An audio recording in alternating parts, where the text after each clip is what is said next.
నమస్తే. తెలంగాణ రాష్ట్రంలో private hospital mafia విచ్చలవిడిగా చెలరేగిపోతూ ఉంది. ఏదో రకంగా బిల్లులు వసూలు చేయడానికే వాళ్ళను అడ్మిట్ చేసుకుంటా ఉన్నారు. వీళ్ళకు అవసరం లేనటువంటి మెడిసిన్ ఇచ్చుకుంటా వీళ్ళను ఇబ్బంది పెడుతున్న పరిస్థితులు చాలా హాస్పిటల్లో మనం చూస్తూ ఉన్నాం. ఈరోజు మనతో పాటు అనేక హాస్పిటల్, అపోలో కావచ్చు, లేకపోతే అంకురా కావచ్చు, లేకపోతే ఏజీ కావచ్చు, ఇలాంటి హాస్పిటల్లో బాధితులు ఈరోజు ఇక్కడ సమూహమైరు అడ్వకేట్ ఉదయకాంత్ సార్ దగ్గరికి రావడం జరిగింది. సో వీళ్ళతో మాట్లాడదాం. ఫస్ట్ బాధితులతో మాట్లాడదాం ఒకసారి. ఎలిడెంట్ డెంటల్ హాస్పిటల్ కొండాపూర్లో నేను ట్రీట్మెంట్ కోసం వెళ్తే వాళ్ళు ఒక వైట్ పేపర్ మీద 2,80,000 బిల్ అవుతుంది, 4 ఇంప్లాంట్స్ వేయాలి మీకు అని చెప్పి బిల్ చూపించారు. చూపించిన తర్వాత దాన్ని తగ్గించమంటే కూడా లేదు లేదు కరెక్టే ఉంది అని చెప్పారు. చెప్పి దాని తర్వాత ఇక డబ్బులు లేవు నా దగ్గర, నేను ఎంప్లాయీని కాబట్టి నేను లోన్ తీసుకొని నేను మీకు పేమెంట్ చేస్తాను అంటే, లేదు మా దగ్గర బ్యాంక్ ఫెసిలిటీ ఉంది, వితౌట్ ఇంట్రెస్ట్ మేము తీసుకుంటాము అని చెప్పి ఇమీడియట్గా 24 తారీఖు డిసెంబర్ 24 తారీఖు 2024లో ఆయన హాస్పిటల్ వాళ్ళే మీకు లోన్లు ఇప్పిస్తారు. లోన్లు ఇప్పించారు. ఏం ఒక్క పైసా ఇంట్రెస్ట్ తగ్గదని చూపించారు. 2 lakhs అక్కడ నుంచి నేను 20,000 నేను నా యొక్క ఫోన్పే నుంచి నా అకౌంట్లోకి వెళ్ళి ట్రాన్స్ఫర్ చేయడం జరిగింది. దాని తర్వాత ఏమైందంటే ట్రీట్మెంట్ స్టార్ట్ చేసిన తర్వాత మొత్తం 4-5 పనులకు చేశారు. జైగోమా అని 2, తర్వాత మామూలుగా ఇంప్లాంట్స్ 3 వేస్తామని చెప్పి, ఒక జైగోమా కాలేదు, ఇంకోటి అది కూడా కాలేదు, మామూలు ఇంప్లాంట్స్ మాత్రమే ఇన్సర్ట్ చేశారు. నేను బయట కనుక్కుంటే ఇంతగానం బిల్ ఏంది, ఇదేంది అసలు అని అంటే, ఇక నాకు కూడా ఫైనాన్షియల్ ప్రాబ్లమ్స్ రావడం జరిగింది. నేను రిటైర్డ్ ఎంప్లాయీని, పెన్షన్ మాత్రమే వస్తుంది. అయితే ఇది చాలా ఉంది సార్, ఇక నాకు లాభం లేదు, నాకు మీరు చేసిన కాడికి ట్రీట్మెంట్ ఎంత చేశారో అంత అమౌంట్ తీసుకొని మీరు మిగతా అమౌంట్ నాకు రిటర్న్ చేయండి అని నేను వాళ్ళకి ప్రాధాయపడ్డాను. ఎన్నోసార్లు మెసేజ్లు చేశాం. అయితే వాళ్ళు ఏం చేశారంటే ఒక వైట్ పేపర్ మీద రాసి, ఇక మీది ఇంత అమౌంట్ అయ్యింది, ఇంత అమౌంట్లోకి వెళ్ళి మీకు వాపస్ చేయాలంటే 56,000 మాత్రమే వస్తాయి, మీరు కాన్సెంట్ ఇస్తే మీకు రిటర్న్ ఇస్తాం. అంటే చేసింది మీ ట్రీట్మెంట్ తక్కువనే కదా, మరి ఇంతగానో డబ్బులు తీసుకోవడం ఎలా అని నేను ఇక అది వాళ్ళ బ్యాంక్ నుంచి తీసుకున్నారు అమౌంట్ 2 లక్షలు. దాని ఛార్జెస్ లేదన్నారు. తర్వాత 26,000 ఛార్జెస్ అని మళ్ళీ దాంట్లో చూపించారు. స్టార్టింగ్ అప్పుడు ఏం లేదన్నారు. ఇక తిరిగి చెప్పి పోయి ఎన్నోసార్లు చెప్పడం జరిగింది, ఎన్నో మెసేజ్లు పెట్టడం జరిగింది, ఏమి వాళ్ళు స్పందన లేదు వాళ్ళ వైపు నుంచి. కాబట్టి నాకు తీసుకున్న డబ్బులు రిలయబుల్గా మీరు చేసిన ట్రీట్మెంట్ ఎంత ఉందో అంత తీసుకొని మిగతా వాపస్ చేయమని ఎన్నిసార్లు అడిగినా వాళ్ళు ఏంది స్పందించడం లేదు. కాబట్టి ఇలాంటి వాళ్ళు అంటే అసలు యాక్చువల్లీ ఒక ఇంప్లాంట్ ఎలా తెలిసింది వాళ్ళు ఫ్రాడ్ చేస్తారు అని చెప్పేసి? వేరే హాస్పిటల్కి పోయినా కదా, వేరే హాస్పిటల్ పోతే చాలా తక్కువ రేట్స్ ఉన్నాయి దానికి ఇంప్లాంట్స్కు. ఈయన ఒక్కొక్క దానికి 60,000 అట్లా, జైగోమాకు దానికి ఇంకా 70,000 80,000 అలా వేసారు. చేసిన మాత్రమే 4 పనులకే ట్రీట్మెంట్ చేసి 4 వేసారు ఇంప్లాంట్స్. అందులో జైగోమా కూడా వేయలేదు. తర్వాత బోన్ గ్రాఫ్టింగ్ అని రాశారు, గ్రాఫ్టింగ్ అని, అది కూడా చేయలేదు. చేయని దానికి కూడా బిల్ వేసారు, చూపిస్తున్నారు అన్నట్టు. అది నెక్స్ట్ మీరు ఏం చేశారు, ఎలా ఫైట్ చేశారు? ఇక అడిగితే పోతే ఏం లేదు, స్పందన లేకపోతే ఇక తర్వాత సార్ ఇది నిజమని ఇక వీడియో చూసిన తర్వాత సార్ దగ్గరికి వచ్చాను. నేను ఉదయ్ సార్ దగ్గరికి వచ్చాను. సరే వస్తే ఆయన ఏమన్నారంటే వాళ్ళకి మీడియాకి రిలీజ్ చేద్దాంలేండి, మాట్లాడదామా అని అన్నారు సార్. అది ఒక విషయం ఏంటంటే వీళ్ళ పర్టికులర్ కేసులో ఎప్పుడైతే డబ్బులు లేవన్న తర్వాత ఒక స్టూపిడ్ థింగ్ మనం ఒక్కటి ఆలోచించాలి, వీడే లోన్లు ఇప్పిస్తాడు.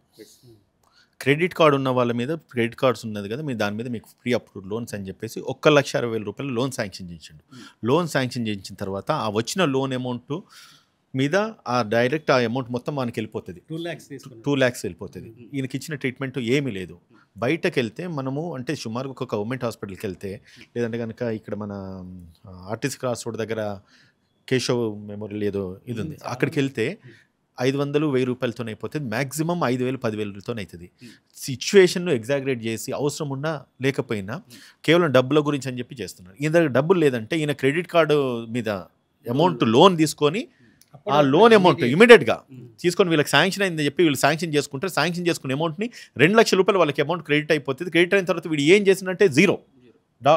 క్లినిక్ పేరు ఏం పేరు అన్నారు? అది క్లినిక్ పేరు ఏం పేరు? Clinic Elident dental hospital Kondapur. వాళ్ళ 4 ఉన్నాయి. Dental hospital Kondapur. ఇవి 4 బ్రాంచెస్ ఉన్నాయి.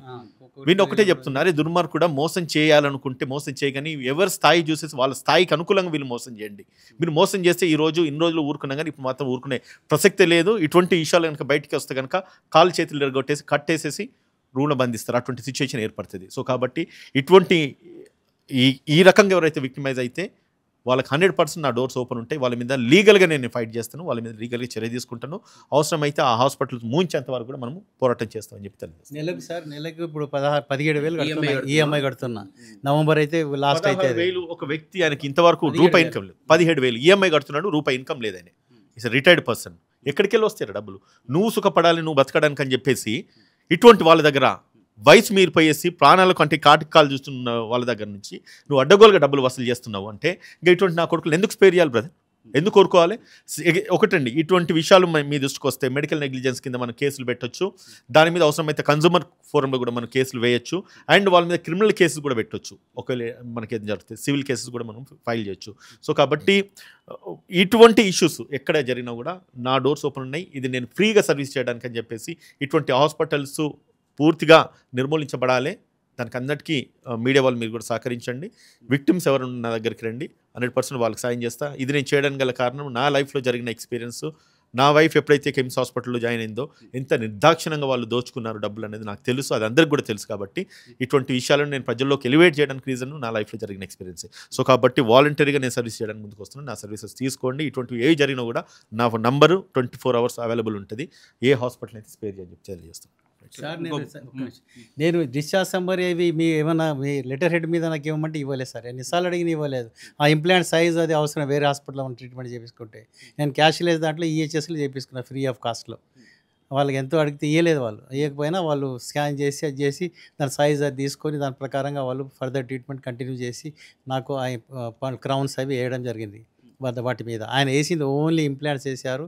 బోన్ గ్రాఫ్టింగ్ కూడా చేయలేదు. జైగోమా కూడా చేయలేదు. జైగోమా అన్నట్టు లాంగ్ ఉంటుంది, ఎల్ షేప్లో ఉంటుంది అది ఇంప్లాంట్, అది కూడా వేయలేదు. వేసిన అన్నట్టు చూపిస్తుంటారు. అది వైట్ పేపర్ మీద రాసి అలా ఒక రిసెప్షనిస్ట్ ఉంటాడు కదా, ఆయన రాసి మాకు చెప్పిండు అంతే. మీరు కేసు ఫైల్ చేసిరా హాస్పిటల్? చేయలేదు. చేద్దాం అనుకున్నా. ఆ ఊళ్ళోగా సార్ దగ్గర వచ్చి కలిగా అడ్వైస్ తీసుకున్నాం ఏం చేద్దామని. నేను నా పబ్లిక్ డొమైన్లోకి వెళ్ళాలి సార్, వీళ్ళు మోసం చేస్తుంటే ఎవరు వచ్చినా అదే విధంగా వాళ్ళు ఏమి ఇయ్యరు, మనకు ఇవ్వాలి కదా సార్, ఒకటి చార్ట్ ఇవ్వాలి కదా, ట్రీట్మెంట్ చార్ట్ మనకు రాసి ఇవ్వాలి కదా, ఎస్టిమేట్స్ కూడా ఇవ్వాలి కదా మన చేతికి. ఏమి ఇవ్వరు అన్నట్టు. అంటే దొంగల్లాగా ఏం చేసినా ఏం కాదన్నట్టు. మనకి ఏమి ఇవ్వలేదు, ఏం లేదు. నాకైతే ట్రాన్సాక్షన్స్ అయితే ఫోన్పే మీద ఇచ్చినాను, తర్వాత లోన్ ఇచ్చాను. అది నా దగ్గర ఎవిడెన్స్ అయితే ఉంది, అమౌంట్ పే చేసింది సార్. అది 2 లక్షలు కట్టినట్టు ఎవిడెన్స్ ఉంది, 2,20,000 కట్టినట్టు ఎవిడెన్స్ ఉంది. వాళ్ళు చేసింది 0. అది పరిస్థితి. ఇట్లా ఉన్నాయి. మన కేషీట్ కాదు బ్రదర్, అసలు కనీసం వాళ్ళు ఒక నోట్ కూడా వీళ్ళు పుటప్ చేసింది లేదు, ఒక ఈవెన్ ప్రిస్క్రిప్షన్ కూడా రాసింది లేదు. ఆ పరిస్థితి లిగెంట్ హాస్పిటల్ ఉంది. ఖచ్చితంగా నేను చెప్తున్నాను కదా, వాళ్ళ మీద మనకు ఒకవేళ ఎనీ ఎవిడెన్సెస్ మన దగ్గర ఉన్నా, లేదంటే కనుక అట్లీస్ట్ ఫోన్ కాన్వర్జేషన్స్, మెసేజ్లు పెట్టిన డీటెయిల్స్ మన దగ్గర ఉన్నా కూడా వాళ్ళ మీద నేను లీగల్గా నోటీస్ పంపిస్తాను. వాళ్ళు ఏం రిప్లై ఇస్తారు దాన్ని బట్టి మనకి మధ్యలో వీళ్ళు ఎమర్జెన్సీలో ట్రీట్మెంట్ చేశారు, ఐసీలో అడ్మిట్ చేశారు. అక్కడి నుంచి ఇంకో 1 day మేము పెట్టుకున్న తర్వాత జనరల్ వార్డుకి షిఫ్ట్ చేశారు. అప్పుడు దాకా ఏమేమి టెస్ట్ చేశారో నాకేం తెలీదు. రొటీన్గా వాళ్ళ టెస్టులు వాళ్ళు చేశారు. తర్వాత 4th early morning 9 o'clock doctors discharge చేశారు. సార్ నేను వెళ్ళిపోదామంటే వాళ్ళు అన్నారు లేదు, బిల్లింగ్ సెక్షన్ వాళ్ళు అప్రూవల్ కావాలి, వాళ్ళు వచ్చిన తర్వాతనే మీరు డిశ్చార్జ్ అవ్వాలి అన్నారు. నేను బిల్లింగ్ సెక్షన్కి వెళ్ళాను. వెళ్తే వాళ్ళు అన్నారు ఇన్సూరెన్స్ నుంచి ఇంకా రాలేదు, శాంక్షన్ రాలేదు, యూ హ్యావ్ టు వెయిట్ అన్నారు. మేము 2 days ఫిజికల్గా అక్కడ వెయిట్ చేసాం వితౌట్ ట్రీట్మెంట్. వాళ్ళు ఎందుకంటే డాక్టర్స్ డిశ్చార్జ్ రాసేశారు, రాసినందుకు వాళ్ళు ట్రీట్మెంట్ చేయలేదు అక్కడ ఉన్న నర్సులు కానీ వాళ్ళు కానీ. మేము ఫిజికల్గా ఉట్టిగా ఉన్నాము అక్కడ. తర్వాత వీళ్ళు ఏమన్నా బిల్లింగ్ సెక్షన్ వాళ్ళు అన్నారు ఇన్సూరెన్స్ క్లెయిమ్ రాలేదు, you have to pay it అన్నారు. నేను మీకు ఆల్రెడీ ఫస్ట్ వచ్చింది కదా మీరు పంపించడానికి, మీరు మోర్ ఓవర్ ఇన్సూరెన్స్ వస్తుందని చెప్పారు, మీకు ఎస్టిమేషన్ పంపించడానికి కూడా వచ్చింది కదా అని చెప్తే లేదు ఇప్పుడు రాలేదు అని. నేను వాళ్ళ కాపీ ఇవ్వండి, ఇన్సూరెన్స్ ఏ బేసిస్తో రిజెక్ట్ చేశారు అది ఇవ్వండి అంటే వాళ్ళు నాకు ఇచ్చారు. అందులో ఒక 2 linesలో వాళ్ళు ఏం రాశారంటే admission is done purely for investigation purpose only, no treatment is done. అది వాళ్ళ కామెంట్. సో ఆ బేసిస్తో మీకు ఇన్సూరెన్స్ క్లెయిమ్ ఇవ్వట్లేదని చెప్పి వాళ్ళు చెప్పారు. బిల్లింగ్ సెక్షన్ వాళ్ళు అన్నారు సిన్స్ వాళ్ళది రాలేదు కాబట్టి you have to pay it అన్నారు. సరే నేను ఒక 2 days వెక్స్ అయిపోయి సరే పేమెంట్ చేస్తానన్నాను. ఇన్సూరెన్స్ క్లెయిమ్ వచ్చి వాళ్ళు 1,28,000 చేశారు. నేను వేరే ఎప్పుడైతే క్యాష్ పే చేస్తానో 1,60,000 పే చేయమన్నారు. ఎందుకు? వాళ్ళు ఏమన్నారు ఇది కూడా అడిగాను నేను, క్యాష్ పే చేస్తే ఇంకా నాకు డిస్కౌంట్ రావాలి కదా, ఎందుకు 160 బిల్ ఇస్తున్నారంటే ఇన్సూరెన్స్ వాళ్ళ టారిఫ్ వేరే ఉంటుంది, క్యాష్ టారిఫ్ వేరే ఉంటుందని వాడు క్లియర్గా చెప్తున్నాడు. సో దానికి సంబంధించిన క్లియర్ కట్ వీడియో నేను వాళ్ళతో మాట్లాడినప్పుడు ఏం జరిగిందన్నది ఇక్కడ మన దగ్గర వీడియో ఉంది. అంటే సార్ మాట్లాడుతున్నారు కాబట్టి ఆయన ఒక ఇన్సిడెంట్ ఒకసారి మీరు చూడండి, ఈ వీడియో ఒకసారి చూడండి. కేర్ హాస్పిటల్ వ్యక్తితో నేను మాట్లాడాను.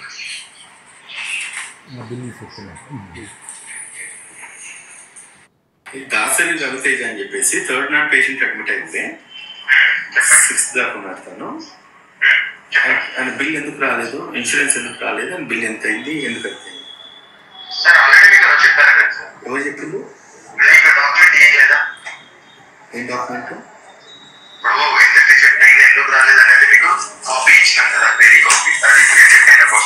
ఏముంది అందులో? చూడండి సార్ మీరే, మీ రికార్డ్స్ ఏముంది?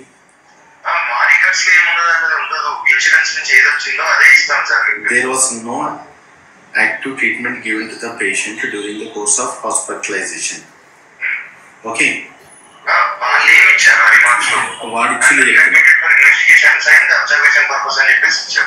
ఇక్కడ ఆయన ఏమంటారంటే ఇన్వెస్టిగేషన్ గురించి మాత్రమే చేస్తున్నారు కాబట్టి ఇన్వెస్టిగేషన్కు కేర్ హాస్పిటల్ వాళ్ళు ఛార్జ్ చేసింది 1,60,000 రూపాయలు 2 రోజులకి.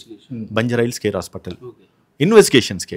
నేను అదే ఇన్సూరెన్స్ ఈ కావాలంటే మీకు పూర్తి వీడియో పెడతాను, కావాలంటే మీరు డిస్ప్లే చేయొచ్చు. అదే విషయాన్ని నేను ఇన్సూరెన్స్ ఆఫీసర్తో కూడా మాట్లాడితే తను ఏమంటాడంటే నువ్వు కేసు వేసుకో, మీరు అడ్వకేట్ కదా, మీరు కేసు వేసుకొని అవసరమైతే మీరు కోర్టులో చూసుకోండి అని చెప్పి అంటాడు. సరే ఆయనతో మాట్లాడిన ఏం పేరు రాజశేఖర్ సార్. ఇది ఒక్కసారి జస్ట్ ఒక 1 minute మనం ప్లే చేద్దాం, తర్వాత నేను పూర్తి వీడియో షేర్ చేస్తాను ఏం జరిగిందని. జస్ట్ నేను ఇన్సూరెన్స్ ఆఫీసర్కి ఫోన్ చేస్తే నువ్వు కేసు వేసుకో అంటాడు. అట్లీస్ట్ సమాధానం చెప్పే రెస్పాన్సిబిలిటీ లేదా? యునైటెడ్ ఇండియా ఇన్సూరెన్స్ అంటే గవర్నమెంట్ ఇన్సూరెన్స్ కంపెనీ. నేను ఉదయకాంత్ అడ్వకేట్ మాట్లాడుతాను సార్. ఉదయకాంత్ అడ్వకేట్ అండి నేను. ఇది దాసరి రవితేజ ఒకటి క్లెయిమ్ పెట్టినారు కదా మన కేర్ హాస్పిటల్ నుంచి, అది ఎందుకు డిలే అయింది సార్? రిఫ్యూజ్ చేసినారు ఇంకా? నేను అడ్వకేట్ సార్. నేను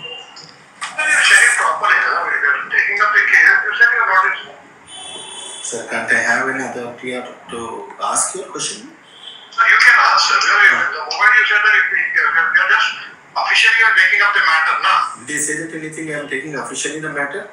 Pardon, sir? Did they say that I am taking anything official? No, it means the same only, sir. When you say that I'm an advocate, what does it mean exactly? Yes, of course. I don't have any other to talk to any gentleman or any officer in that state. Insurance United India insurance assistant general manager ఇతను రాజశేఖర్ అనే వ్యక్తి. ఆయనతో ఫోన్లో మాట్లాడితే నువ్వు advocate కదా case file చేసుకుంటున్నాడు. సన్యాసి దద్దమ్మ, నేను నీకు అడ్వకేట్గా నేను కేసు ఫైల్ చేయాలనుకుంటే నేను కేసు ఫైల్ చేద్దును. నువ్వు యునైటెడ్ ఇన్సూరెన్స్ నుంచి ఎల్ఐసి ఇన్సూరెన్స్ ఏజెంట్లు అందరేమో జనాల వెనకబడతారు. లోన్ ఏది ఇప్పుడు పాలసీలు కట్టాను సేపు, పాలసీలు కట్టిన తర్వాత ఎప్పుడైతే క్లెయిమ్ అడుగుతామో క్లెయిమ్ అడిగినప్పుడేమో ఇయ్యడట. ఇన్సూరెన్స్ అయితేనేమో కేర్ హాస్పిటల్ అడిగేది ఏంది 1,29,000 లేదు కస్టమర్ కట్టాల్సి వస్తే 1,60,000. ఏ లెక్క బ్రదర్ ఇదంతా కూడా క్యాష్ పే చేయాలి. 1,60,000 వసూలు చేసుకున్నారు. నేను ఇదే విషయం ఇన్సూరెన్స్ ఎగ్జిక్యూటివ్ ఏజెంట్తో మాట్లాడు కేసు వేసుకుంటాను. కేసు వేసుకున్న తర్వాత నేను ఒకటి చెప్తున్నా గుర్తుపెట్టుకోండి, కేసు వేసుకున్న తర్వాత మనం భూమికి రాసుకున్నా కూడా మనకు పైసలు మనకు రావు. 1,60,000 రూపాయలకు నువ్వు కొట్టించుకొని ఎన్ని సంవత్సరాలు తిరిగినా కూడా నీకు కేవలం 20-30 మేబీ ఇస్తారు, లేకపోతే లేదు. ఆయన వయసు ఎంత సార్? మీ వయసు 65 years. కొడుకు గురించి అని చెప్పి ఆయన పాకులాడుతున్నాడు, తనలాడుతున్నాడు. 1,65,000 ఏడుకెళ్ళి వచ్చినాయి సార్ మీకు? అంటే గోల్డ్ తాకట్టు పెట్టి తీసుకొచ్చి సిగ్గుండదురా మీకు? సిగ్గుండదురా? ఇన్సూరెన్స్ కంపెనీలకు కేర్ హాస్పిటల్ వాళ్ళకు గోల్డ్ తాకట్టు పెట్టిండు. ఆయన రేపు చచ్చిపోతే కనీసము సాగు చేయడానికి కూడా పైసలు ఉండయి. మీరు వాళ్ళ మీద శవాల మీద రాజకీయాలు చేస్తున్నారు, జీవితాల మీద డబ్బులు సంపాదించుకుంటా ఉన్నారు. ఇప్పుడు అంత ఇన్వెస్టిగేషన్ చేసి వాళ్ళు ఏం ఐడెంటిఫై చేయలే, ఒక ట్యాబ్లెట్ ఏదో ఇచ్చి డిశ్చార్జ్ చేశారు. అదే ఇన్సూరెన్స్ వాళ్ళు కూడా అనేది మీరు ఏమి ట్రీట్మెంట్ ఏం చేయలేదు అందుకనే క్లెయిమ్ రాదని ఇన్సూరెన్స్ వాళ్ళు. సో హాస్పిటల్ వైఫల్యం ఎక్కువ అనిపిస్తుంది. 100%. నీ క్లియర్ కట్ ఆయన బిల్స్ ఉన్నాయి. 1,60,000 రూపాయలు. ఈయన మాట్లాడిన ఆడియోస్ నేను మళ్ళీ మీకు ఇస్తాను, మీరు టెలికాస్ట్ చేయండి. కేర్ హాస్పిటల్ మాట్లాడిన ఆడియోస్ నా దగ్గర ఉన్నాయి. Insurance agent assistant general manager అంట, ఏజీఎంఓ ఏంటని United India insurance government insurance hold చేస్తున్నాడు. మాట్లాడే సమాధానం ఇది. అడ్వకేట్ నాడు కేసు వేసుకుంటున్నాడు. కనీసం మినిమం సమాధానం చెప్పే మానవత్వం కూడా లేదు. ఇటువంటి కంపెనీలో మనం నమ్మి ఇన్సూరెన్స్ ఇస్తున్నాడు. ఆయన వర్షన్ మారిపోయింది. మీరు చేసుకోండి, ఏం చేసుకుంటే చేసుకోండి అని అసలు వినలేదు అసలు. ప్లస్ దానికి ఆన్సర్ కూడా లేదు. మోరోవర్ నేను అడిగేది ఏంటంటే అంటే మీకు ఫస్ట్ తెలియదు ఇదంతా జరుగుతుందని చెప్పేసి పైసలు కట్టే ముందు? పైసలు కట్టి నేను చెప్తాను కదా, అండర్ ఎమర్జెన్సీ మిడ్-నైట్ 1:30కి వెళ్ళి అడ్మిట్ చేశాను అండర్ ఎమర్జెన్సీ. అందులో 40,000 మీకు అప్రూవ్ చేసినట్టు లెటర్ ఇచ్చాను. నాకు చెప్తాను కదా ముందు, నేను వెళ్ళి అడ్మిట్ కాగానే ఇమీడియట్గా నా ఇన్సూరెన్స్ పేపర్ సబ్మిట్ చేశాను. చేయగానే వాడు ఏం చేశాడు, ఎస్టిమేషన్ తీసుకుని పంపించాడు. నాకు 40,000 అప్రూవల్ వచ్చింది, మీకు ఇన్సూరెన్స్ క్లెయిమ్ ఉందని చెప్పాడు. అక్కడ దాకా ఓకే, ఎందుకంటే నాకు మోరోవర్ నాకు అసలు ట్రీట్మెంట్ ఏం చేస్తున్నారో తెలియదు. వాళ్ళు ఐసీయూలో ఉన్నాడు, ఎమర్జెన్సీ నుంచి ఐసీయూకి వెళ్ళాడు. ఇన్ని ఇన్వెస్టిగేషన్స్ నియర్లీ ఒక 30-40 ఇన్వెస్టిగేషన్ చేసి అవుట్కమ్ ఏంటంటే ఏం లేదు. వాళ్ళు ఐడెంటిఫికేషన్ చేసింది ఏం లేదు. నేను కన్సర్న్ డాక్టర్తో కూడా మాట్లాడాను. ఆయన కూడా అంటే మా ప్రొసీజర్ మేము ఫాలో కానీ, లేకపోతే డిశ్చార్జ్ అయ్యి వెళ్ళిపోండి.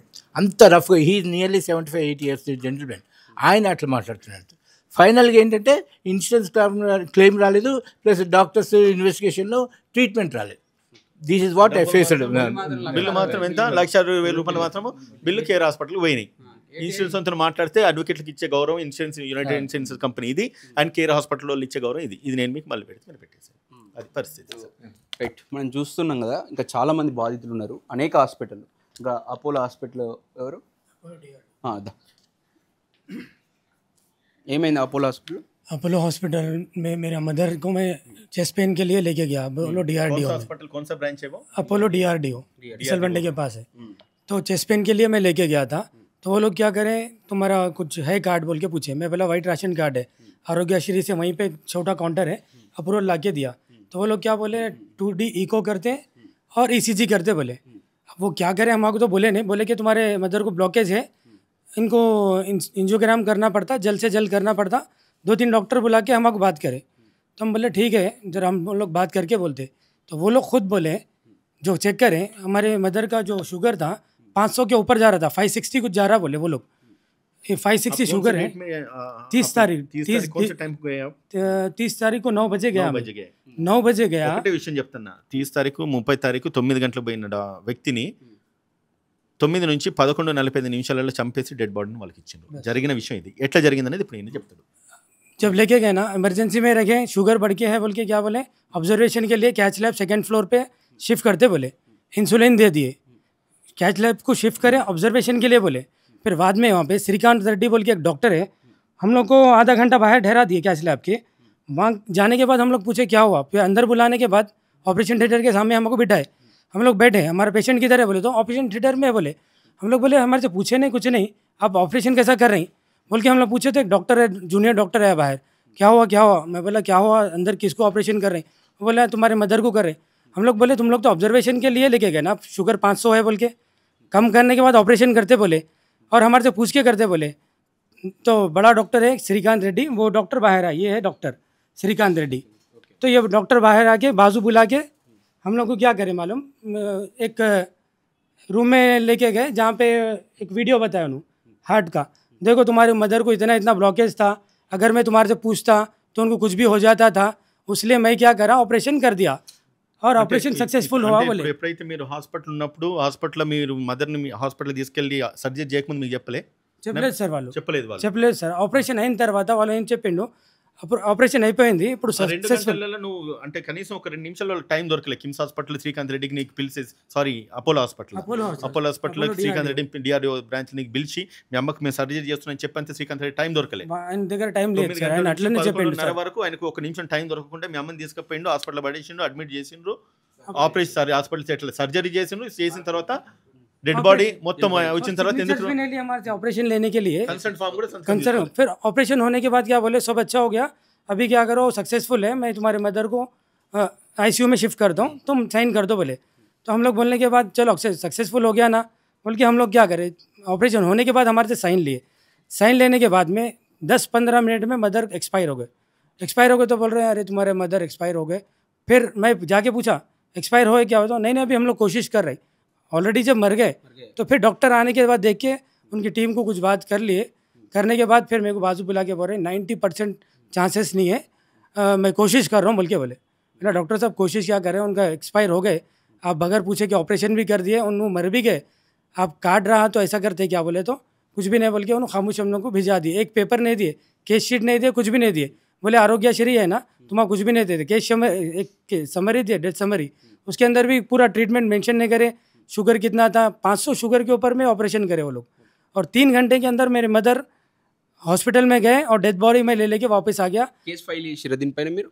नहीं सर, मैं జస్ట్ అయింది మొన్న 30 తారీఖు నాడు అయింది. వాళ్ళు రీసెంట్గా నా దగ్గరకు వచ్చిండ్రు. వాళ్ళకి ఇంకా మనము మన తెలుగు సాంప్రదాయాలలో 15 రోజులలో బయటికి కూడా రాము. కానీ ఆయన ఉన్న పరిస్థితి వెంటనే ఎప్పుడైతే జరిగిన 10-15 రోజులకు 10 రోజులు 10 దినకి అందరికీ మన పాస్ అవుతుంది వచ్చేసి ఈ విషయం చెప్తున్నారు. అయితే ఒకసారి వాళ్ళు చెప్పిన అపాలజీ రాస్తూ ట్విట్టర్లో వాళ్ళు చూపించండి అంటే వాళ్ళు ఏదైతే జరిగిందో పొరపాటు అయిందని చెప్పేసి సారీ చెప్పుకుంటారు. అసలు ఒక మనిషి చనిపోయిన తర్వాత సారీ చెప్పడం ఏంటి నాకు అర్థం కాదు. నీ నెగ్లిజెన్స్ వల్ల మనిషి చనిపోయినరు, నువ్వు సారీలు 100 కాదు 1,00,000 సారీ చెప్తాం మేము. 1,00,000 సారీలు చెప్తే నువ్వు ప్రాణాలు తీసుకొచ్చిస్తావా?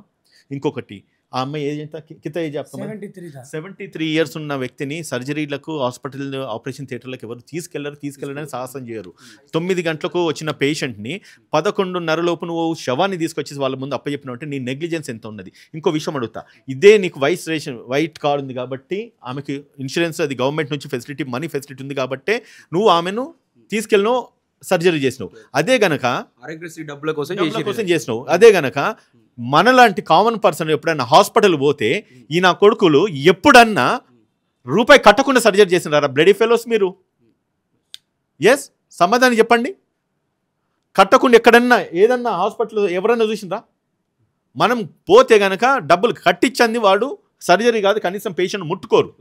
ఆమెకు ఆరోగ్యశ్రీ ఉందని చెప్పేసి ఏకంగా సర్జరీ చేసినాడు, ఆరోగ్యశ్రీ నుంచి బిల్లు పెట్టుకున్నాడు, బిల్లు కలెక్ట్ అయింది, డెడ్ బాడీని తీసి అప్పచెప్పినారు. ప్రభుత్వాలు కూడా ఏం చేస్తున్నాయంటే ఇటువంటి వాళ్ళు చనిపోయిన తర్వాత అసలు వీళ్ళకు పేమెంటే చేయొద్దు. ఎంత నెగ్లిజెన్స్. ఇంకోటి కూడా చెప్తున్నా, ఐసీయూలకు పోవద్దు అనే రైట్ ఎవరికి లేదు. మీ పేషెంట్లు మీరు పెట్టుకున్నారు కాబట్టి ఐసీయూలో కాదు, అమ్మ వాళ్ళ ఇంటికి అనబోండి. పేషెంట్ ఎక్కడైతుందో అక్కడ మీరు వెళ్ళి చూసుకోండి. మనకు ఒకవేళ ఈసీజీ మూవ్ అవుతుందా లేదా, పేషెంట్ బాడీ ఫింగర్స్ కానీ లేకపోతే చేతులు కానీ కదులుతున్నాయా లేదా, పోనీ ఫింగర్స్ చేతులు స్టిఫ్ అయినాయా లేదా, ఇవి కనుక చూసుకోగలిగితే పేషెంట్ బ్రతుకున్నాడా లేదా మనకు తెలుస్తుంది. ఐసీయూలో తీసుకెళ్ళేసి తాగుడు సినిమా చూసినట్టు డ్రామా నడిపిస్తూ ఉన్నారు వీళ్ళంతా కూడా. ఐసీయూలో ఉంటే ఎవడు పోద్దంటే ఎవడరా చెప్పింది? వీడియో బూట్లు వేసుకొని పోతున్నారు, కనీసం మనం చెప్పు లేకుండా కూడా పోయే పరిస్థితి లేదు. ఒక ఐసీయూలకు కనీసము 4-5 డాక్టర్ కన్సల్టెంట్ చేసినారని చెప్పేసి నేను బిల్స్ చూస్తాను కదా.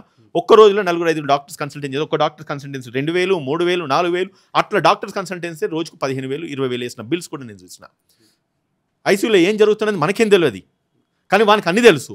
తీరా మనం చూసేదల్లా లాస్ట్కు ఇదర్ మన డెడ్ బాడీస్ లేదంటే కనుక ఆ బిల్స్ ఎట్లా చచ్చిపోయిన శవాల మీద బిల్స్ కట్టాలి, లేకపోతే బాడీ కూడా ఇచ్చే పరిస్థితి లేదు. కార్పొరేట్ హాస్పిటల్ జరుగుతుంది ఇది. ఇక్కడ క్వశ్చన్ సార్, ఇప్పుడు బిల్లులు వసూలు చేస్తూ ఉన్నారు, వాళ్ళు మనకు చెప్పకుండా ట్రీట్మెంట్ చేసి కావచ్చు, లేదా పేషెంట్ డెత్ అయితే కావచ్చు, ఆ సందర్భంలో బిల్స్ అడుగుతూ ఉంటారు, మాకు డబ్బులు కడితేనే మీ బాడీని పంపిస్తాం. ఆ సమయంలో వీళ్ళు ఏం చేయాలి, టీం వాళ్ళు ఏం చేయాల్సి ఉంటుంది? మీరు ఒకవేళ బాడీ కనుక ఇవ్వనంటే పోలీసులకు ఫోన్ చేయండి, ఆ ఎస్ఐసిఐకి ఖచ్చితంగా మీరు ఇన్ఫామ్ చేయండి. వాళ్ళు వినకపోతే జిల్లాలో అయితే ఎస్పీకి చేయండి, సిటీస్లో అయితే కమిషనర్ ఆఫ్ పోలీస్కి ఫోన్ చేయండి, పోలీస్కి ఫోన్ చేసి పిలిపించండి. అవసరమైతే మీడియా సహకారం తీసుకోండి. చనిపోయిన శవాల నుంచి డెడ్ బాడీస్ నుంచి బిల్స్ కలెక్ట్ జబర్దస్త్గా చేయడము రాజ్యాంగ విరుద్ధం అని చెప్తున్నాను. చనిపోయిన శవానికి బ్రతుకున్న వ్యక్తుల కంటే కూడా అత్యధిక గౌరవాన్ని ఇవ్వాల్సిన సాంప్రదాయంలో అటువంటి రాజ్యాంగంలో మనం బ్రతుకుతున్నాం, అటువంటి కల్చర్లో మనం బ్రతుకుతున్నాం. ఆ శవాన్ని ఇల్లీగల్గా పెట్టుకొని దాన్ని ఇల్లీగల్ డిటెన్షన్ అంటారు. డెడ్ బాడీని దాని మీద క్రిమినల్ కేసు ఫైల్ చేయొచ్చు. అండ్ దాని తర్వాత వీళ్ళు కనుక ఒకరు బాడీ ఇవ్వకపోతే పోలీస్ సాయం తీసుకొని డయల్ 100 ఫోన్ చేయండి, బాడీ ఇప్పించమనండి. డయల్ 100 ఫోన్ చేస్తే రికార్డ్ అవుతుంది, కాల్ రికార్డ్ అవుతుంది. కాబట్టి వాడు ఖచ్చితంగా బాడీ వదిలిపెట్టాల్సిందే. అండ్ కావాలంటే హాస్పిటల్స్ మీరు వీళ్ళ దగ్గర నుంచి సివిల్ రెమెడీస్ ఉంటాయి, చెక్స్ తీసుకుంటారా, బాండ్స్ తీసుకుంటారా, అండర్టేకింగ్ తీసుకొని డెడ్ బాడీస్ రిలీజ్ చేయండి. అండ్ ఇంకో విషయం చెప్తా, ఎప్పుడైతే ఒక బాడీ చనిపోయేదాకా వాళ్ళు ట్రీట్మెంట్ ఇచ్చిందంటే మోస్ట్ ఆఫ్ ద ప్రాఫిట్ వీళ్ళకి వచ్చినట్టే. అవసరమైతే నువ్వు ఆ డబ్బులు వసూలు చేయకపోయినా కూడా పర్వాలేదు, వాటిని వదిలేయచ్చు. ఇంత నిర్దాక్షిణంగా ఈరోజు కార్పొరేట్ హాస్పిటల్ మాఫియా నడుస్తూ ఉందంటే దీనికి అంతం కాదు. ఇదివరకు ఎవరో మాట్లాడుతూ చాలా మందికి డబ్బులు ఉంటాయి, డబ్బులు ఉండి వాళ్ళు వెళ్తారు, ఇవన్నీ పట్టించుకోరు. అసలు ఎందుకు చిన్న చిన్న ఇష్యూస్ 20,000, 30,000 అటు కింద పట్టించుకోకుండా వెళ్తారు. కానీ పేదవాళ్ళు పోయినప్పుడు ఇక్కడ ఇబ్బంది జరుగుతుంది, ఎందుకంటే వాళ్ళ డబ్బులు ఉన్నాయి కాబట్టి కట్టలేకపోతారు. అంటే ఎలా అవేర్నెస్ చేయగలుగుతాం మనము, ప్రతి దాన్ని ఇట్లా క్వశ్చన్ చేయాలని ఎలా అని చెప్తారు మీరు? ఫస్ట్ ఇన్స్టెన్స్లో నిజంగా మీరు ఇంత మన తొలి వెలుగు రఘు గారు ఎన్నో ప్రోగ్రామ్స్ చేస్తుంటే నేను చూసినాను. వయసులో అక్కడ చిన్నవాడు కావచ్చు, ఆయన హృదయపూర్వకంగా ధన్యవాదాలు తెలియజేస్తున్నాను, అభినందిస్తూ ఉన్నాను. ఈ కాజ్కు ఏ ఛానల్స్ ముందుకు రాలేదు బ్రదర్. ఏ ఛానల్స్ ముందు రాలేదు. కానీ ఆయన చేస్తున్న ఫైర్ ఇంటర్వ్యూస్ ఈ మధ్యలో చూసుకుని నైట్ నేను మెసేజ్ పెట్టిన, బ్రదర్ మీరు రఘు గారి ఒక ఇనిషియేటివ్ తీసుకోండి అని చెప్పి. ఆయన నా మాటను గౌరవించేసి వచ్చినాడు. ఆయనకు హృదయపూర్వకంగా ధన్యవాదాలు తెలియజేసుకుని నమస్కారం తెలియజేస్తున్నాను.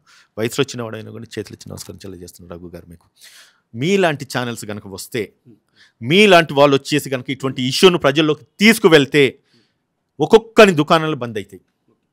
ఇటువంటి అరాచకాలన్నీ పూర్తిగా నిర్మూలించబడతాయి.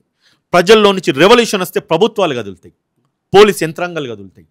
ఒక్కడికి ఇద్దరికి నలుగురికి అయింది అనేది కాదు. ఇక్కడ ఒక సమూహం కదిలిందనుకో ఎవడైనా తలొగ్గాల్సిందే.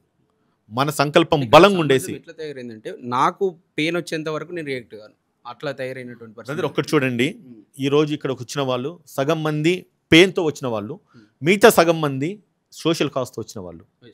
వాళ్ళందరూ సాయం చేయాలనే ఉద్దేశంతో వచ్చినారు. ఈరోజు డిస్ట్రిక్ట్ ఆఫీసర్స్, మెడికల్ ఆఫీసర్స్ మనతో ఉన్నారు, ఇన్సూరెన్స్ కంపెనీ రీజనల్ మేనేజర్స్ మనతో ఉన్నారు. వాళ్ళ ఇంటర్వ్యూ కూడా మీరు తీసుకోండి. వాళ్ళు ఎటువంటి లాభం ఆశించి రాలేదు. నేను చేస్తున్న పోరాటాన్ని, కృషికి వాళ్ళు అభినందిస్తూ వాళ్ళ వంతు సాయం చేయడానికి వచ్చినారు. నేను ఒక్కరిని ముందుకు వచ్చిన ఒకరోజు నా భార్యకి ఇబ్బంది కలిగింది కిమ్స్ హాస్పిటల్ అని చెప్పేసి. నాతో ఈరోజు 50 మంది ఉన్నారు. రేపు మీలాంటి వాళ్ళు ముందుకు వస్తే, మీలాంటి మీడియా ఛానల్స్ ముందుకు వస్తే, నేను చెప్తున్నాను కదా, కొన్ని వందల వేల మంది వస్తారు. ఒక్క ర్యాలీ మనం తీయగలిగితే, హైదరాబాద్ సిటీని మనం ఒక్క చౌరస్తాను బ్లాక్ చేయగలిగితే, కార్పొరేట్ హాస్పిటల్స్ మొత్తం కూడా ఒక అటెన్షన్కి వస్తారు. అన్యాయంగా, నిర్దాక్షిణంగా ఎవరి దగ్గర డబ్బులు వసూలు చేయరు. నేను మెడికల్ అనేది it's basic and primary need, అది రైట్. అటువంటి దాన్ని వాళ్ళు అడ్వాంటేజ్ తీసుకొని క్యాష్ చేసుకొని వాళ్ళ జీవితాలు అద్దాల మేడలలో బ్రతుకుతున్నారు. బెంజు పోరిష కార్లలో తిరుగుతూ ఉన్నారు. వెంట వీడి మాంసం, రక్తం, చెమట అంతా కూడా వాళ్ళ లగ్జరీస్కి, వాళ్ళ కంఫర్ట్స్కి వాడబడుతున్నాయి. ఇక్కడ సార్ ఒక పాయింట్ మనం గమనించాల్సింది, మేము మామూలుగా ఇది ఎందుకు జరుగుతుందని ఆలోచిస్తే, ఇది ఒక మాఫియా. ఈ కార్పొరేట్ హాస్పిటల్కి సంబంధించి ఒక పెద్ద మాఫియా ఉంటుంది. ఆ మాఫియా గవర్నమెంట్తో లింకప్ అవుతుంది. మీరు ఏమన్నా చేసుకొని మాకు ఇంత ఫండింగ్ ఇవ్వండి, సో ఆ పార్టీకో లేకపోతే ఆ ప్రభుత్వానికో ఇంత కమిషన్ ఇవ్వండి, మాకు సరిపోతుంది, మీరు ఎంత వసూలు ఇవన్నీ చేసుకొని మేము పట్టించుకోము, సిఐ కానీ ఇవన్నీ కానీ ఎన్ని కేసులు అయితే అవి మేము చూసుకుంటాము. ఈ ధోరణిలో హాస్పిటల్ ఉన్నటువంటి పరిస్థితి. ఎందుకంటే వాళ్ళ ప్రభుత్వం నుంచి అండా ఉండడం వల్ల మీరు దీన్ని ఎలా ఫైట్ చేయబోతారు? ఇది న్యాయమైన పోరాటం, ఒక రైట్ కాజ్ కొట్లాడుతున్నాం. మనం పోరాటం చేసేది మన ప్రాణాల గురించి, మన ఆరోగ్యం గురించి, మన ఆస్తులు సంపాదించుకొని లేకపోతే మన అంతస్తులు సంపాదించుకోవడానికి కాదు. మనం కేవలం అడుగుతున్నది బేసిక్ నీడ్స్ అడుగుతున్నాం. మన దృక్పథం, మన ఆలోచన, మన సంకల్పం నిజమైనది. It's pure expectations what we are expecting from the government.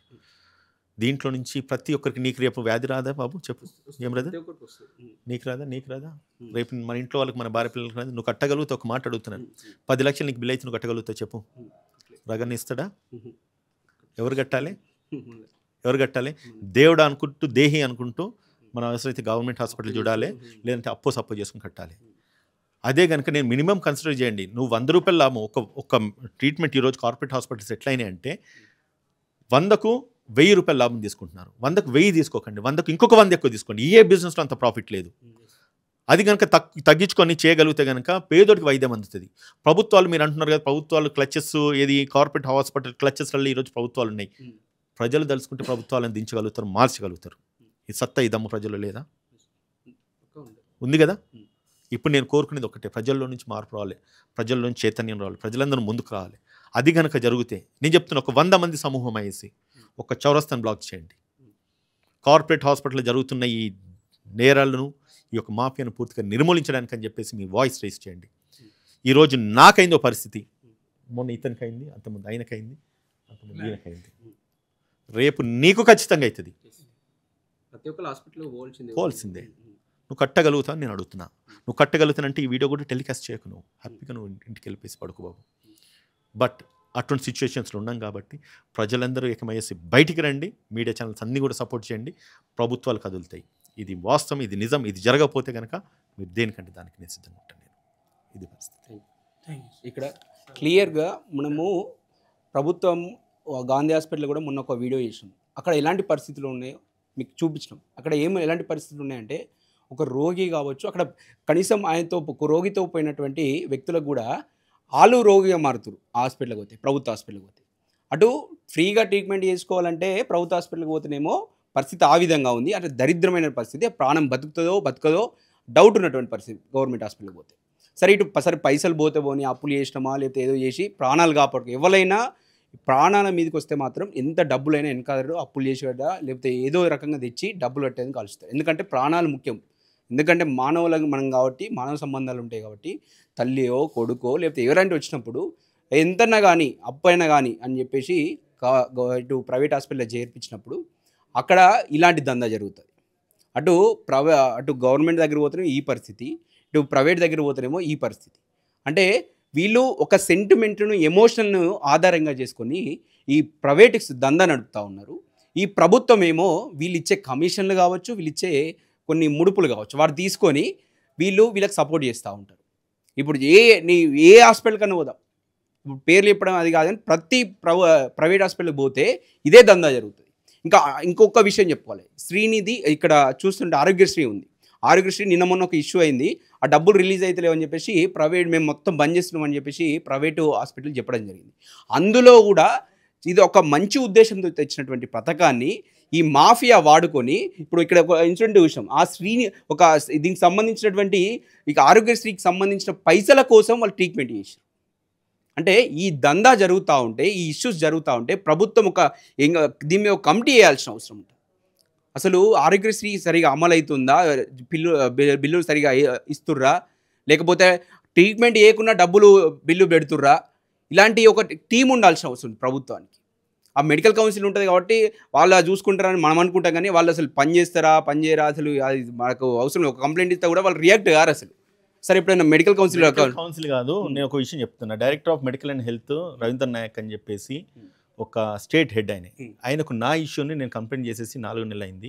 సిగ్గు లేకుండా దున్నపోతు లెక్క తిని బలిచి కొట్టుకుంటున్నాడు దరిద్రుడు. ఇంతవరకు ఎటువంటి ఎంక్వైరీ లేదు దాని మీద. నేను మెసేజ్లు పెడతా ఉంటే డిస్ట్రిక్ట్ మెడికల్ ఆఫీసర్కి నేను రాసినని చెప్తున్నాడు. నువ్వు ఒక director of medical and health అయి ఉండి, నువ్వు ఒక స్టేట్ బాస్ అయ్యండి, డిస్ట్రిక్ట్ మెడికల్ ఆఫీసర్కి ఒక లెటర్ పెడితే 4 నెలల నుంచి రిప్లై రానప్పుడు నీకు ఎందుకురా ఉద్యోగం? గాజులు దొడుకొని ఇంట్లో పడుకోవచ్చు కదరా. Ravindra Nayak useless fellow, bloody fellow. సిగ్గుండదా నీకు? ఎందుకు ఆ ఉద్యోగం వాళ్ళకి చెప్పండి. నాకే నువ్వు రిప్లై ఇవ్వకపోతే మిగతా వాళ్ళ పరిస్థితి ఏంది? సామాన్యునికి ఏంది పరిస్థితి ఏంది? ఎందుకు ఆ ఉద్యోగం చేయాలి?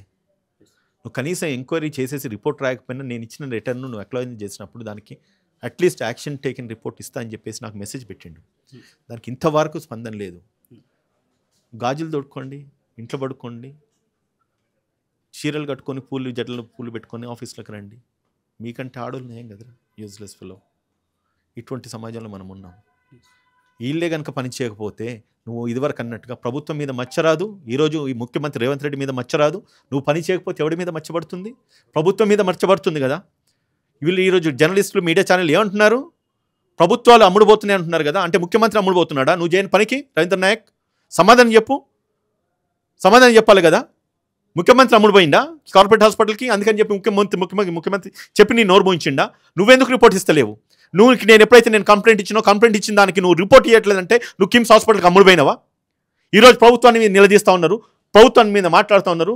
అంటే ప్రభుత్వం మీద మాట్లాడుతున్నంటే ముఖ్యమంత్రిని వాళ్ళు నిలదీసినట్టే కదా.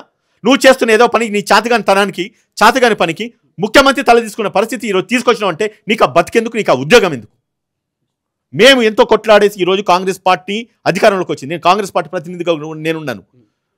ముడ్డి భూమికి రాసుకొని ఇంటింటికి తిరిగి ఓట్లాడుకొని ఈరోజు కాంగ్రెస్ పార్టీని అధికారంలోకి మేము తీసుకొస్తే చంద్రశేఖరరావును, కేసీఆర్ను ఓడగొట్టిన ఆ రేవంత్ రెడ్డి ఇజ్జత్ ఇస్తున్నావురా యూజ్లెస్ ఫెలో నువ్వు. ఈరోజు రేవంత్ రెడ్డి ఎక్కడ తలకాయ ఎడబెట్టుకోవాలి? నువ్వు చేస్తున్న రవీంద్ర నాయక్ నువ్వు చేస్తా పనికి. మేము ప్రజల్లోకి తిరిగి ఓట్లేసేసి వేయించుకొని తెలంగాణ రాష్ట్రాన్ని ఒక దుర్మార్గుని పాలన నుంచి బయటికి తీసుకొచ్చినాం. మీరు చేస్తున్న పని వల్ల ఈరోజు ప్రభుత్వాలు తలదించుకున్న పరిస్థితి ఏర్పడ్డది. ముఖ్యమంత్రి తలదీసుకున్న పరిస్థితి ఏర్పడ్డది. నీకు ఆ ఉద్యోగం ఉంటే పని చేయి, లేదంటే రిజైన్ చేసిపో. సో దట్ ఏంటంటే రాష్ట్ర ప్రభుత్వము రేవంత్ రెడ్డి గారు పరువు కాపాడును అవుతావు, లేదంటే ఆయన పరువు కూడా తీసుకుని అవుతావు. ఈ మాటను గుర్తుపెట్టుకో. మీరు హెల్త్ రిటైర్ ఆఫీసర్గా పనిచేశారు. సో ఇక్కడ వ్యవస్థ నేను ఫస్ట్ ఇంతకుముందు నేను మాట్లాడాను. సో ఎంత నిర్లక్ష్యంగా వ్యవహరిస్తారో మీకు తెలుసు. సో ఇది మారాలంటే ఏం చేయాలి? ఫస్ట్ అందులో అవినీతి ఎలా జరుగుతూ ఉంది, వీళ్ళని వెనక ఉండి నడిపిస్తుంది ఎవరు అనుకుంటారు మీరు? డెఫినెట్గా ముందుగా ఈ ఉద్యమానికి ఊపిరి పోసి తన వంతు శాశక్తిలో ప్రయత్నం చేస్తూ ఈరోజు ఇంటలెక్చువల్ మీట్ ఇక్కడ పెట్టి సో మాలాంటి ఎక్కడో 280 కిలోమీటర్ల నుంచి ఇక్కడ రావడానికి కారణమైనటువంటి ఉదయకాంత్ గారికి, సో మన తొలి వెలుగు రఘు గారికి, అక్షిత్ గారికి మీ అందరూ కూడా మనస్ఫూర్తిగా అభినందనలు తెలియజేస్తున్నాను, కృతజ్ఞత తెలియజేస్తున్నాను. ఇది నిజంగా ఇది ఈ సామాజిక ఉద్యమం ఇంతకుముందు లేదు, ఇప్పుడు ఇది అవసరమైనటువంటి ఉద్యమం ఈరోజు. సో ఒక చిన్న ఇన్సిడెంట్ తోటి ఈరోజు అడ్వకేట్ గారు చేసిన ఉద్యమం మాలాంటి వాళ్ళు ఎంతోమందిని ఆకర్షించింది. నిజంగా ఆయన చెప్పిన ప్రతి మాట వాస్తవమే. ఇక్కడ చెప్పినట్టు విక్టిమ్స్ వాళ్ళు చెప్పేది ప్రతి ఇష్యూ కూడా నిజంతో కూడుకుంది. సో వారి ఇంటర్వ్యూ నేను ఒకసారి చూసినప్పుడు నేను ఇంప్రెస్ అయిపోయాను. midnight 1 o'clock చూసి ఇంప్రెస్ అయ్యాను. అరే ఇట్లాంటి చక్కటి ఉద్యమం ఈరోజు అవసరమైన ఉద్యమం. ఈరోజు ప్రజలు విక్టిమ్స్ కొన్ని వేల మంది ఈరోజు రెస్పాండ్ అవుతున్నారు. సో మాలాంటి రిటైర్డ్ ఎంప్లాయీస్ కూడా డిస్ట్రిక్ట్ ఆఫీసర్ కూడా మేము ఇంప్రెస్ అయిపోయినాం. ఎందుకంటే ఇది వాస్తవంగా జరుగుతూ ఉంది. ఈరోజు వైద్యుల చేతుల్లో లేదు, అది కార్పొరేట్ వాళ్ళ చేతుల్లో ఉంది. డాక్టర్లు ఎవరు ఇక్కడ వైద్యం చేయట్లేదు, కార్పొరేట్ వాళ్ళు వైద్యం చేస్తున్నారు. డాక్టర్లు కూడా ఈరోజు సూపర్ స్పెషలిస్ట్ కూడా బాండెడ్ లేబర్ లాగా శాలరీ తీసుకొని వాళ్ళకు ఫిక్స్ చేస్తున్నారు, వాళ్ళ యొక్క టార్గెట్స్ ఫిక్స్ చేసేటువంటి వైద్యం ఈరోజు ఉంది. సో కాబట్టి ఈరోజు అస్తవ్యస్తమ ఉంది. సో రైట్ టు లివ్ అనేటువంటి ఒక సామాజిక హక్కును ఈరోజు కాలరాస్తూ ఉంది. సో ఈరోజు మాలాంటి వాళ్ళం కూడా చాలా వ్యధపడుతున్నాం, బాధపడుతున్నాం. సో డెఫినెట్గా ఇది ఒక చక్కటి సామాజిక ఉద్యమం, ఇది ప్రజల్లో చైతన్యం కలిగించే ఉద్యమం. ఇది ఇక్కడ జరుగుతుంది ఏంటంటే నేను ఉద్యోగం చేసినప్పుడు కూడా ఎన్నో హాస్పిటల్స్ రైడ్ చేసినప్పుడు కూడా రేట్స్ డిస్ప్లే చేయమని మేము చాలా విషయాలు చెప్పాం, కొన్ని మూయడం కూడా జరిగింది. దాదాపు నా టెన్యూలోనే ఒక 30 హాస్పిటల్ దాకా నేను క్లోజ్ చేయడం జరిగింది. రేట్స్ ఒక్కటే కాదు, ఈరోజు రేటు నిర్ధారించాల్సిన అవసరం కూడా ప్రభుత్వం ఉంది. ఎందుకంటే ఇప్పుడు చూశాను, ఒక చిన్న కంప్లీట్ యూరిన్ ఎగ్జామినేషన్ మేమైతే 50 రూపాయలు చేస్తాము, అది ఇక్కడికి వచ్చేసరికి 1500 రూపాయలు అయింది. ఒక కంప్లీట్ బ్లడ్ పిక్చరు ఈరోజు 200 రూపాయలు చేస్తాము, అక్కడికి వస్తే ఇక్కడ 3000 రూపాయలు అయింది.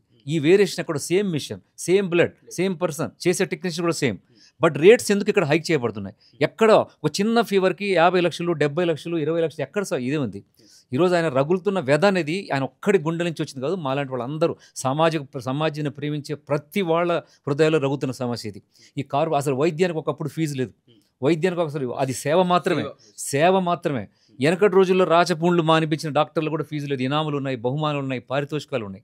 అట్లాంటిది ఈరోజు కార్పొరేట్ ఎప్పుడైతే ఎంటర్ అయిందో ఈరోజు 800 నుంచి 2000% ప్రాఫిట్ తోటి డబ్బులున్న ప్రతి వాడు హాస్పిటల్ పనిచేస్తున్నాడు, చదువుకున్న ప్రతి డాక్టర్ అందులో పనిచేస్తున్నారు, డబ్బులు వాళ్ళందరూ హాస్పిటల్ పెడుతున్నారు. సో ఇది ప్రజల యొక్క ప్రాణాలను పీడిస్తూ ఉంది. ఈరోజు కొన్ని కోట్ల లక్షల మిలియన్ల రూపాయల యొక్క బిజినెస్ ఇది ఒక మెడికల్ బిజినెస్ కదా, ఫార్మసీ బిజినెస్ కూడా సేమ్ అట్లాగా ఉంది.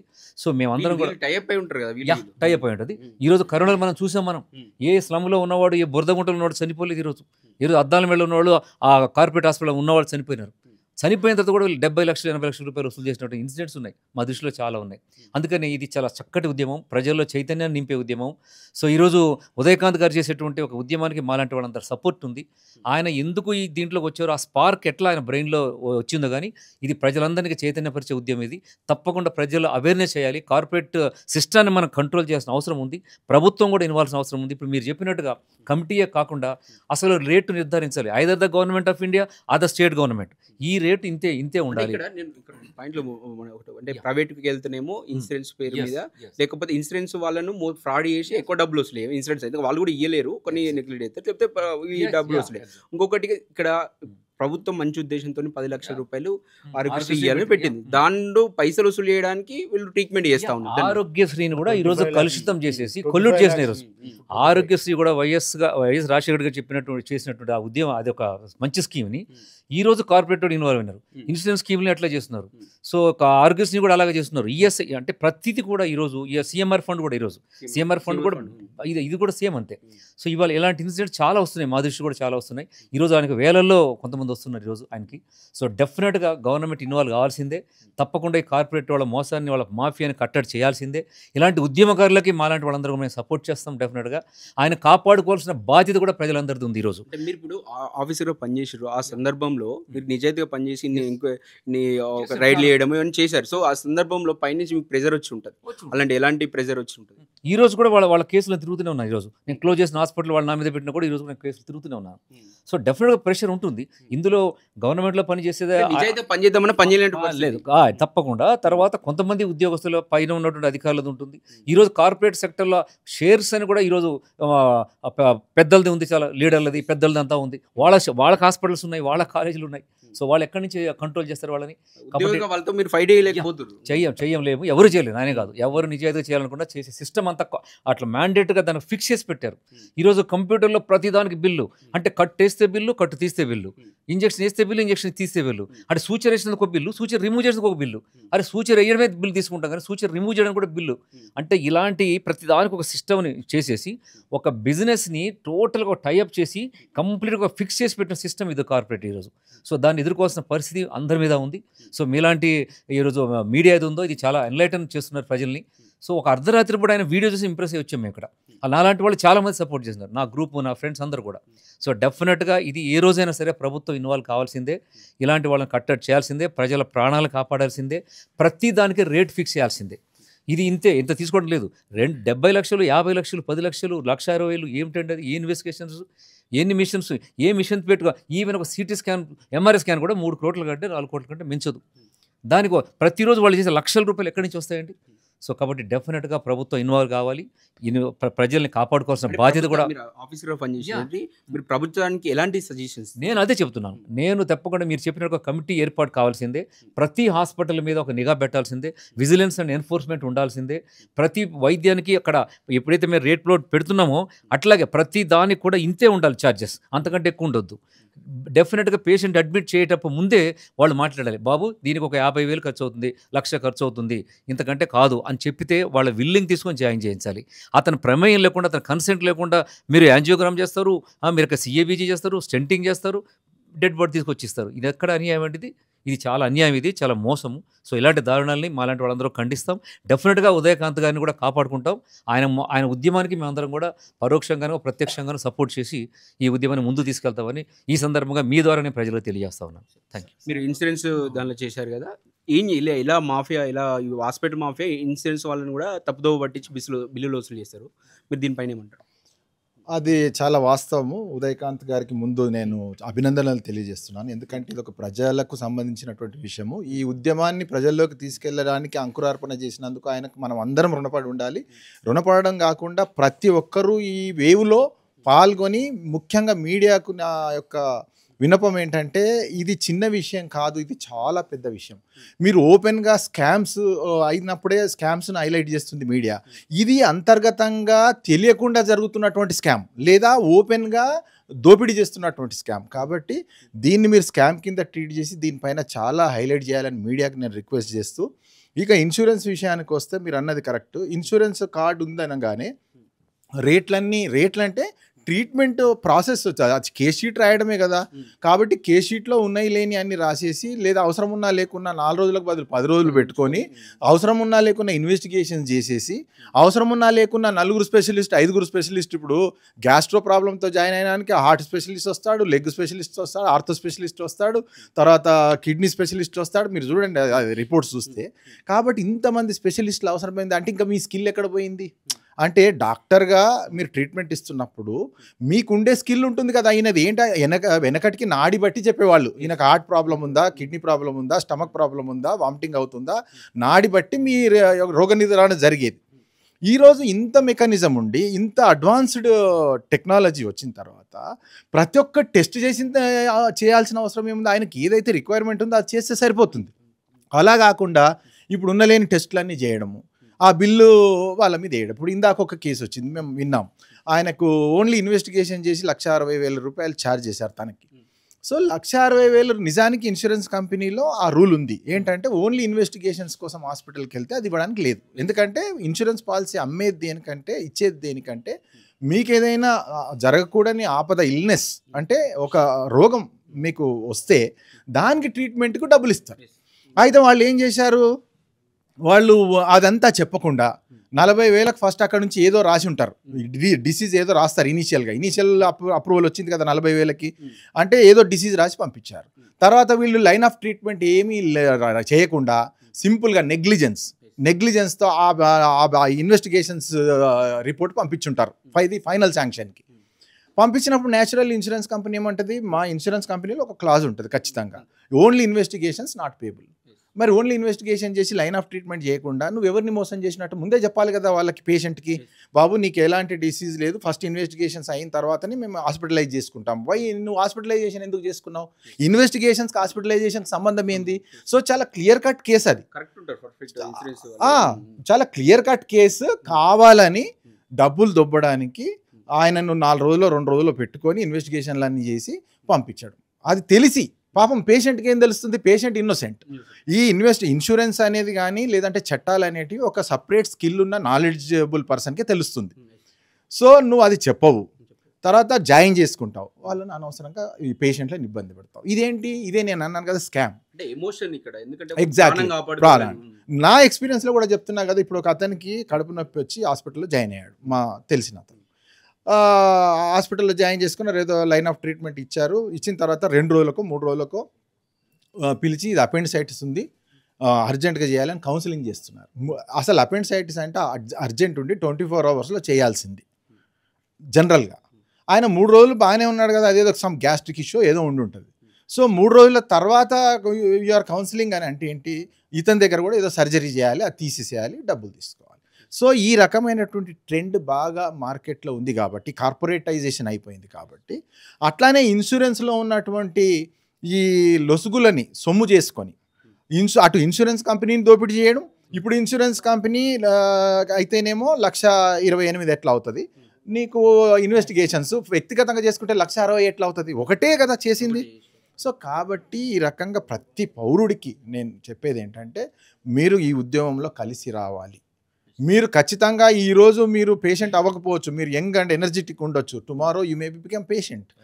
వాళ్ళ తల్లిదండ్రులు ఉంటారు, ఇప్పుడు ఎవరైనా కావచ్చు. ఎందుకంటే ఇప్పుడు విత్ ఆల్ ఎక్స్పీరియన్స్ వాళ్ళు చెప్తున్నారు. అంటే 65 సంవత్సరాలు ఆయన వయసు ఈ రోజు అంటే ఆయన అనుభవించిన అనుభవాలు, చూసిన పేషెంట్స్, వాళ్ళ ట్రాక్ రికార్డ్స్ అన్నీ కూడా చూసిన తర్వాత కార్పొరేట్ హాస్పిటల్లో ఏం జరుగుతున్నది పూర్తి అవగాహనతో చెప్తున్నారు. నేను కూడా ఒకటి అప్పీల్ చేస్తున్నా, ఈరోజు సమస్య నీకు వచ్చింది, నీకు వస్తేనే నువ్వు రావడం కాదు, రేపటి రోజు నీకు రావద్దంటే, ఇటువంటి సమస్య నీకు రావాలంటే, మార్పు రావాలంటే ఖచ్చితంగా సార్ చెప్పినట్టుగా అందరూ కూడా కలిసికట్టుగా ముందుకు రావాలి, కలిసికట్టుగా పోరాటం చేయాలి. నా గ్రూప్లో ఎంతోమంది ఉన్నారు, వాళ్ళందరూ కూడా నేను ఇదే అప్పీల్ చేస్తున్నాను. మీకు నాకు కొందరు ఫోన్లు చేసి మా గ్రూప్లో డిస్కౌంట్స్ చెప్పండి, లేదంటే కనుక మా హాస్పిటల్ ఇట్లా వ్యాధి అన్నెసరిగా బిల్స్ వేస్తున్నారంటే ఎంతోమంది ఫోన్ చేస్తే డిస్కౌంట్ చేస్తున్నారు, నా పేరు చెప్పుకుంటే డిస్కౌంట్స్ తీసుకుంటున్నారు. కానీ ఎప్పుడైతే సమస్య ఇంకొకరికి వస్తుంది, మీ ఇంటికి వచ్చినప్పుడు నువ్వు రియాక్ట్ అవుతున్నావు, కానీ ఇంకొకరికి సమస్య నీకు వచ్చినప్పుడు కనుక మనం ముందుకెళ్తే రేపు నాకు లాంటి వాళ్ళకి ఒక ఎంకరేజ్మెంట్ లాగా ఉంటుంది. సో కాబట్టి అందరు కూడా నేను అప్పీల్ చేస్తున్నాను మీడియా ద్వారా. ఈ మీడియా చూస్తున్న వాళ్ళందరికీ ఇన్సూరెన్స్ ఎక్స్పర్ట్స్ ఉన్నారు, doctor, district and medical health ఆఫీసర్గా రిటైర్ అయినారంటే ఒక district boss, all hospitals, private and public sectors, government hospitals అన్నీ కూడా సార్ కంట్రోల్లో ఉండేవి. అటువంటి వ్యక్తి, రిటైర్ అయిన వ్యక్తి కూడా ఈరోజు నా గురించి అని చెప్తాను. ఇబ్బంది పెట్టి ఉంటారు. ముఖ్యంగా తను రావడం అంటే ఆయన కూడా హృదయపూర్వకంగా ధన్యవాదాలు తెలియజేసుకుంటాం. All the way from Khammam నుంచి ఈ యొక్క కాజ్ గురించి సార్ వచ్చిన్నారు. అంత దూరం నుంచి ఆయన వచ్చినారంటే మనం దగ్గరలో చుట్టుపక్కల ఉన్న వాళ్ళం, మన గ్రూప్స్లో ఎంతోమంది ఉన్నారు, మీరందరూ కూడా ముందుకు రండి. రేపు మళ్ళీ మీకు నాకు ఫోన్ చేయాలంటే ఒక ముఖం ఉండాలి కదా, ధైర్యం ఉండాలి కదా. విని కూడా వినట్టు, పట్టు కూడా పట్టినట్టు మీడియా ఛానల్స్ అందరూ కూడా ప్రాధాయపడుతూ ఉండండి. ఎంతోమంది కూడా మెసేజ్లు పెట్టిన అతి తక్కువ ఛానల్స్ ఈరోజు రావడం జరిగింది. అండ్ రఘు గారు పంపిస్తారని నేను అనుకోలేదు, బట్ ఆయన పంపించినట్టు చాలా సంతోషం, నాకు గర్వపడుతూ ఉన్నాను, అభినందిస్తూ ఉన్నాను. అన్ని ఛానల్స్ కూడా ముందుకు రండి. Today me, tomorrow definitely you. That's it. మీరు రైలు వేస్తే మీరు చేయము, మీకు సర్జరీ మేము చేయము, మీరు వెళ్ళిపోండి అనేసి అన్నారు. మా బ్రదర్ 27 ఇయర్స్. సో మా హోమ్కి వితిన్ 1.5 కిలోమీటర్ రేడియస్లో యాక్సిడెంట్ అయింది. So around 8:30 PM evening. మేమేమో ఊరికి వెళ్ళి ఉన్నాము, విజయవాడ దారిలో ఉన్నాము. ఇంతలో మాకు ఫోన్ వచ్చింది ఈ పోలీస్ డిపార్ట్మెంట్ నుంచి. వాళ్ళ ఫ్రెండ్కి ఫోన్ చేశారంట, మా తమ్ముడు వాళ్ళ ఫ్రెండ్కి, యాక్సిడెంట్ అయింది, ఇమీడియట్గా వచ్చేయండి అనేసి. ఆ అబ్బాయి ఏమో వాళ్ళు ఉస్మానియాకి తీసుకెళ్లారు. నాకు ఇమీడియట్గా నేను మా అంకుల్ కిమ్స్ సికింద్రాబాద్లో 15 to 18 ఇయర్స్ ల్యాబ్ టెక్నీషియన్ లాగా చేశారు అక్కడ. అయితే దాంట్లో ఏమైనా రెఫరల్ ఉంటుంది అనేసి తొందరగా కిమ్స్ తీసుకెళ్ళిపోమనేసి అబ్బాయికి చెప్తే, మేము వచ్చేసరికి midnight 1:30 అయింది. అంత 10:30కి అబ్బాయి తీసుకెళ్ళాడు కిమ్స్ సికింద్రాబాద్కి. 10:30 నుంచి 1:30 వరకు అన్కాన్షియస్ ఉన్నాడు, మళ్ళీ కాన్షియస్నెస్కి వచ్చిందంట, అక్కడే ఉన్నాడు తను. ఈవెన్ ఇంత చిన్న గాజ్ కూడా, కాటన్ కూడా పెట్టలేదు, ఏం ట్రీట్మెంట్ అలాగే పెట్టారు. సో అప్పటికప్పుడు మీరు 80,000 పే చేయండి, టెస్ట్కి తీసుకెళ్ళాలి అన్న. ఓన్లీ టెస్ట్కి 80,000 ఏంటి అనేసి నాకు అప్పుడు మాకు మెడికల్ రియంబర్స్మెంట్ కార్డు ఉంటుంది, అబ్బాయికి పంపించి ఇది తొందరగా రిసెప్షన్లో ఇచ్చేసి దీంతో చేయండి అనేసి అంటే, మీకు లెటర్ ఇస్తే కానీ కార్డు వ్యాలిడ్ ఉండదు, ఇప్పటికైతే అడ్మిషన్ తీసుకుంటాము అనేసి అడ్మిషన్ అయితే చేశారు. మేము వచ్చేసరికి ఇప్పుడు మీరు అడ్మిషన్ చేసినా కూడా అరౌండ్ 17,000 సంథింగ్ పే చేయాల్సి ఉంటుంది టెస్ట్కి ఆఫ్టర్ డిస్కౌంట్. 18 నుంచి 17,000 జస్ట్ టెస్ట్కి. ఓకే అనేసి మేము మా మదర్ మళ్ళీ ఆ హాస్పిటల్కి వచ్చి ఇంటికి వెళ్ళారు, క్యాష్ ఎవరి దగ్గర ఉండదు కదా అని వెళ్ళిపోయారు. నేను ఎక్కడే ఉన్నాను. మళ్ళీ 2:30కి రిపోర్ట్స్ వచ్చేసాయి, అన్నీ వచ్చాయి. ఎక్స్ట్రీమ్ మౌత్ నుంచి బ్లీడింగ్ అవుతుంది, ఐసీయూలో పెట్టి ఉన్నారు ఎమర్జెన్సీ వార్డులో. తర్వాత తనకి కాన్షియస్నెస్ వచ్చింది, మొత్తం బ్లడ్ యూజ్ అవుతుంది, చాలా సివియర్గా బ్లడ్ వామిట్ చేస్తున్నాడు. ఒక 2-3 టబ్స్ వరకు చిన్న మెడికల్ టబ్స్ ఉంటాయి కదా, దాంట్లో 2-3 టబ్స్ బ్లడ్ వామిట్ చేస్తున్నారు. ఫస్ట్ ఏమో న్యూరో డిపార్ట్మెంట్లో అడ్మిట్ చేశారు, తర్వాత ఏమో ఆర్థోపెడిక్ అన్నారు. ఫైనల్ ఏమన్నారంటే మీ కేసు ప్లాస్టిక్ సర్జరీ కింద వస్తుంది. అలా మాకు 3 days అక్కడే పెట్టేశారు. 3 days పెట్టి తనకేం ట్రీట్మెంట్ ఇవ్వట్లేదు, ఏం చేయట్లేదు. మాకు జనరల్ వార్డ్కి షిఫ్ట్ చేశారు. మేము నెక్స్ట్ ఆ రోజు నైట్ 2:30కి నేను రైల్వే హాస్పిటల్కి వెళ్ళి లెటర్ కోసమని వెళ్ళాను. లెటర్కి వెళ్తే నైట్ ఇవ్వము, నెక్స్ట్ డే మార్నింగ్ 10 o'clockకి ఇస్తాము. ఎందుకంటే మేము వాళ్ళ రైల్వే ప్లస్ కిమ్స్కి ఇది ఉంది, వాళ్ళకు కొన్ని సిటీలో కొన్ని అరౌండ్ 10 or 15 హాస్పిటల్స్కి టైఅప్ ఉంది. ఆ టైఅప్లో మాకు ట్రీట్మెంట్ ఇస్తారు అనేసి మేము midnight 2:30కి వెళ్తే రైల్వేస్ ఏమన్నారంటే మీరు తీసుకోరండి, లాలగూడ రైల్వే హాస్పిటల్ లాలగూడ, అక్కడికి వెళ్తే మీరు అక్కడికి తీసుకోరండి అంటే తీసుకొచ్చే సిచ్యువేషన్లో లేము. మేము ఇద్దరే లేడీస్ ఉన్నాము, దట్టు నైట్ 2:30కి midnight 2:30కి ఎలా తీసుకెళ్తాము, తన కాన్షియస్లో కూడా లేడు. వాళ్ళు మాకు కిమ్స్లో లేదు, హీజ్ అలైవ్. బట్ మేము కిమ్స్ 3 days పెట్టుకున్న తర్వాత 3 daysలో ఆయన డాక్టర్ వాళ్ళ పిఏ వచ్చి చెప్పారు, మీరు త్రూ క్యాష్ పేమెంట్ చేస్తేనే మేము ట్రీట్మెంట్ చేస్తాము. లెటర్ సబ్మిషన్స్ చేసాము, అన్ని 3 daysలో అవుతున్నాయి, అన్నీ చేస్తున్నారు, జస్ట్ వస్తున్నారు, చెక్ చేస్తున్నారు, ఓన్లీ ఫ్లూయిడ్స్ మీద ఉన్నాడు. అయితే మాకు ఇలా అండర్టేకింగ్ లెటర్, మీరు ఇలా మేము క్యాష్ పేమెంటే అదే పేమెంట్ చేస్తాము, రియంబర్స్మెంట్కి మళ్ళీ అప్లై చేయమనేసి ఒక అండర్టేకింగ్ రాస్తే కానీ మేము ట్రీట్మెంట్ చేయము అనేసి చెప్పారు. ఓకే ఫైన్, మేము దాన్ని కూడా యాక్సెప్ట్ చేసేసి మేము మా మదర్ అప్పటికప్పుడు వెళ్ళేసి మేము నైట్ ఎందుకు అండర్టేకింగ్ మీరు ఇవ్వాల్సి వచ్చింది? అదే క్యాష్ మీకు ఇది ఉన్నా కూడా మేము ట్రీట్మెంట్ చేయడానికి కుదరదు, మీరు అండర్టేకింగ్ ఇస్తే కానీ ట్రీట్మెంట్ చేయన్నారు. అంటే నిర్దాక్షిణంగా కిమ్స్ హాస్పిటల్ వాళ్ళు ఏం చేస్తున్నారంటే అడ్మిట్ అంటే పేషెంట్ నైట్ రోడ్డు మీద యాక్సిడెంట్ అయ్యేసి అడ్మిట్ అయితే నువ్వు పూర్తి డబ్బులు కడితే తప్ప, లేదంటే అండర్టేకింగ్ రాసిస్తే తప్ప కనుక మీకు ఇవ్వము. రైల్వేకి వీళ్ళు సర్వీస్ చేస్తున్నారండి, ప్రభుత్వానికి సర్వీస్ చేస్తున్నారండి. వీళ్ళ ఫాదరు రైల్వేలో పనిచేస్తే మాకు రియంబర్స్మెంట్ వస్తుందని ఆశతో అని చెప్పేసి, వాళ్ళ మదర్ వర్క్ చేస్తుంది కాబట్టి రియంబర్స్మెంట్ వస్తుందని చెప్పి ఆయన హాస్పిటల్లో అడ్మిట్ అయిన వాడిని midnight తీసుకెళ్ళి అడ్మిట్ చేస్తే కనుక మీకు అది రియంబర్స్మెంట్ రాకపోతే కనుక మీరు ఖచ్చితంగా డబ్బులు కడితేనే నేను ట్రీట్మెంట్ ఇస్తా అని చెప్పి అండర్టేకింగ్ రాయించుకున్నారంట. అదేనా జరిగింది? 2.5 lakhs సర్జరీకి అవుతుంది, మీరు దానికి ఓకే అంటే ఇంకా మిగతా అన్ని అడిషనల్ ఉంటాయి, మీరు ఇదైతే పే చేయడానికి రెడీగా ఉన్నారంట. ఆ రోజు తనకు యాక్సిడెంట్ అయింది వచ్చేసి థర్స్డే, సాటర్డే 10 o'clockకి షెడ్యూల్ చేశారు సర్జరీ. షెడ్యూల్ చేసిన తర్వాత 10 o'clockకి ఆయన డాక్టర్ పిఏ వచ్చేసి చెప్పారు ప్రెషర్ ఉంది మేనేజ్మెంట్ నుంచి. ఆ మేనేజ్మెంట్ నేమ్ వచ్చేసి సార్ కిరణ్, మీరు రైల్వే పేషెంట్, మీకు ట్రీట్మెంట్ ఇవ్వకూడదు అనేసి మాకు చెప్పారు అనేసి అన్నారు. అదేంటి మేము గోల్డ్ అమ్మేసాము, తీసుకొచ్చి క్యాష్ రెడీ పెట్టుకున్నాము, మా ఫ్యామిలీ వాళ్ళు వచ్చారు, మా రిలేటివ్స్ వచ్చారు, వాళ్ళు కొంచెం కాంట్రిబ్యూట్ చేశారు, అందరు చేసి 3 days పెట్టిన తర్వాత మేము సర్జరీకి కూడా ఓకే అన్నాక జస్ట్ ఇంకొక 1 hourలో షెడ్యూల్ అవ్వాలి, సర్జరీ చేయాలి. అప్పుడు వచ్చేసి లేదు మీరు ఇక్కడ నుంచి వెళ్ళిపోండి, ఇమీడియట్గా వెళ్ళిపోండి అనేసారు.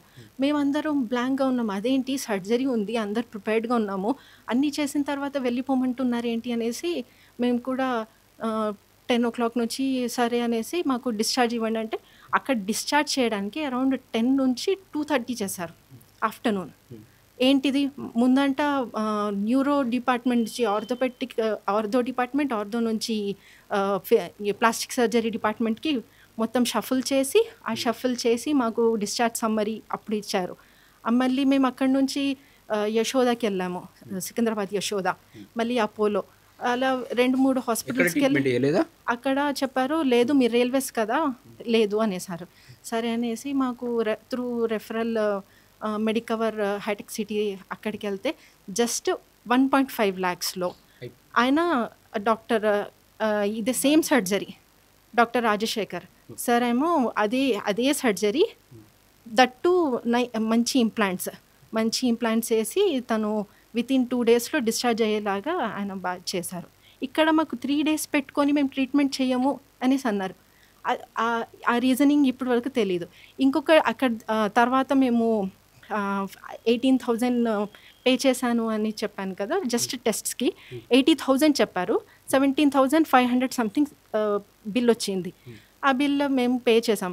మేము రియంబర్స్మెంట్ ఇది కూడా అట్లీస్ట్ అప్లై చేసుకుంటాము అనేసి అంటే మీ వాంటెడ్లీ ఏం చేస్తారంటే అవుట్ పేషెంట్ దాని మీద రిసీట్స్ ఇస్తారు.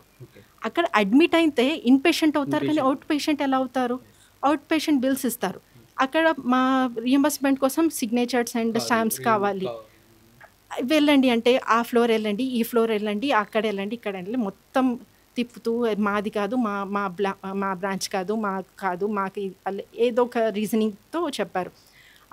సర్జరీ అయిన షెడ్యూల్ రోజు అక్కడ డాక్టర్ ఏం చెప్పారంటే మా హెడ్ వచ్చేసి కిరణ్, ఆయన ఇన్ కేస్ ఆయన ఓకే అంటే మేము సర్జరీ చేస్తామనేసి అన్నారు.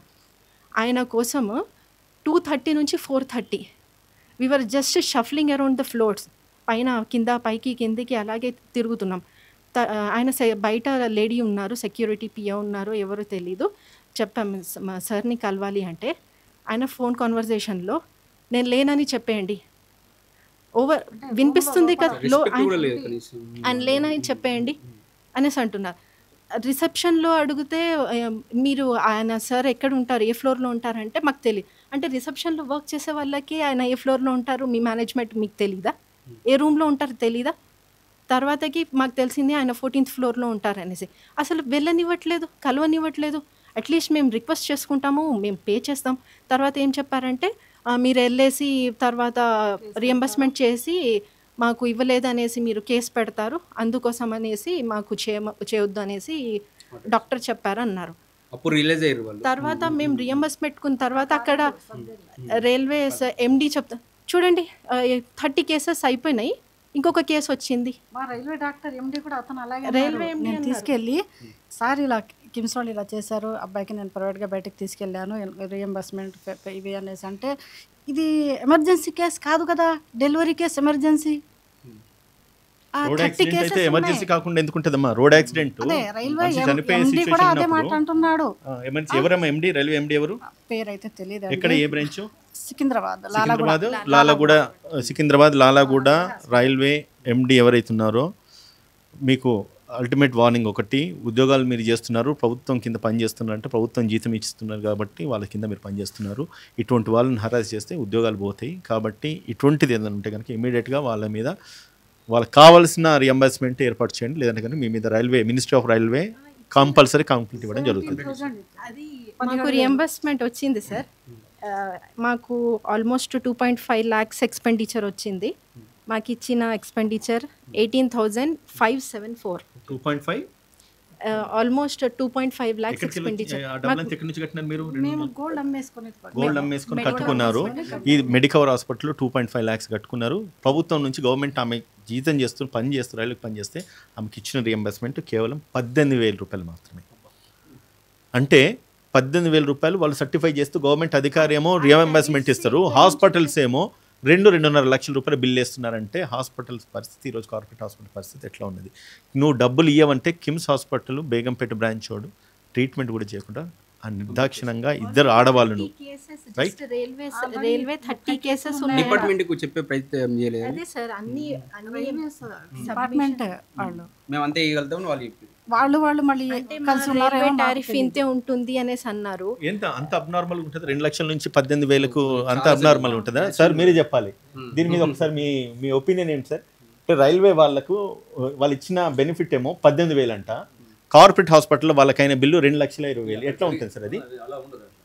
మినిమం 80%, 60 to 80% ఉంటుంది. 60 to 80% ఇవ్వాలి. ఏసీ రిపోర్ట్ ఇస్తారు వాళ్ళకి. వాళ్ళకి ఏ రకంగా మనం హెల్ప్ చేయగలుగుతాం సార్ అంటే ఈ సిచ్యువేషన్లో? సో అంటే మళ్ళీ అప్రోచ్ కావడం, మనం డైరెక్ట్గా అప్రోచ్ అయ్యి ఫైట్ చేయడం. ఇంకా డైరెక్టర్ అంటే రైల్వే డైరెక్టర్ని అడగొచ్చా ఏమ్మా? టారిఫ్స్ అన్నది అమౌంట్స్ ఎంత ఉంటుంది ఏంటి 80% ఇస్తారు, ఇవ్వాలి. మీకు చెప్పాల్సిన అవసరం లేదు అనేసి అంటున్నారు. ఓల్డ్ ఏజ్ లో వాళ్ళు బంగారం అంతా కుదబెట్టేసి బంగారం అమ్ముకొని వాళ్ళ కొడుకుని కాపాడుకున్నారు సార్. రోడ్ మీద యాక్సిడెంట్ అయితే అటువంటి వాళ్ళకు రైల్వేస్ ఇవ్వరు, కానీ ప్రైవేట్ హాస్పిటల్స్ మాత్రము 2.5 లక్షలు బిల్ వేసిండ్రు. ఇది పరిస్థితి. అది హాస్పిటల్, ఈవెన్ కిమ్స్ హాస్పిటల్ ఇంకా కొన్ని హాస్పిటల్స్కి రైల్వేస్కి టైఅప్ ఉన్నా కూడా వాళ్ళు లెటర్స్ సబ్మిషన్ చేశాము, అన్నీ చేసిన తర్వాత కూడా లాస్ట్ మూమెంట్లో మీరు క్యాష్ పేమెంట్ చేయండి అని అండర్టేకింగ్ రాయించుకున్నా. మేము రాయలేదు. అది దానికి కూడా మేము క్యాష్ కూడా పే చేస్తాం. జస్ట్ 1 hour అండి. 10 o'clockకి సర్జరీ షెడ్యూల్ చేశారు, 8 o'clockకి రెడీ చేసేసారు. మొత్తం అంతా అనెస్థీషియా ఇవ్వాలి, అన్నీ చేయాలి కాబట్టి ప్రీ ఆపరేషన్ ప్రిపరేషన్స్ ఉంటే అన్నీ చేశారు. 9 o'clock వచ్చి చెప్పారు, లేదు మాకు మా మేనేజ్మెంట్ చెప్పారు మీకు రైల్వే పేషెంట్కి సర్జరీస్ చేయొద్దు, ట్రీట్మెంట్ చేయొద్దు, మీరు ఇమీడియట్గా వెళ్ళిపోండి ఇక్కడ నుంచి అనేసి అన్నారు. ఇమీడియట్గా వెళ్ళండి సరే. అక్కడ నుంచి డిశ్చార్జ్ మాకు ఈవినింగ్ మళ్ళీ అక్కడ నుంచి 4:30కి వచ్చింది. 4:30కి నెక్స్ట్ డే ఏమో సండే, ఆ రోజు సాటర్డే. సండే ఏ డాక్టర్ అవైలబుల్ లేరు. మా ట్రయల్స్ అన్నీ మేము చేస్తున్నాము. ఒక్కొక్కరు ఒక్కొక్క హాస్పిటల్కి వెళ్ళేసి మా సో ఉంది అంటే లేదు లేదు లేదు అనేసి అంటున్నారు.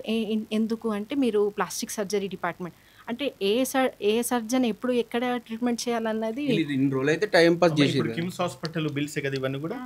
ఒకసారి తీసుకోండి. కిమ్స్ హాస్పిటల్లో వీళ్ళని అడ్మిట్ చేసినప్పుడు ఆయన పరిస్థితి ఇది. అండ్ వాళ్ళకి మొత్తం టోటల్ ఎంత కట్టినారమ్మా కిమ్స్ హాస్పిటల్కి మీరు డబ్బులు? జస్ట్ టెస్ట్కి 80,000 రూపీస్ జస్ట్ టెస్ట్లకే. 17,000 సంథింగ్ మాతో పేమెంట్ చేయించి ఆఫ్టర్ డిస్కౌంట్. ఓకే, ఎందుకంటే మాకు మెడికల్ కార్డు ఉంది కాబట్టి. ఓకే, మీరు ఎంత కట్టాల్సి వచ్చింది మొత్తము? 18,000 పే చేశాము.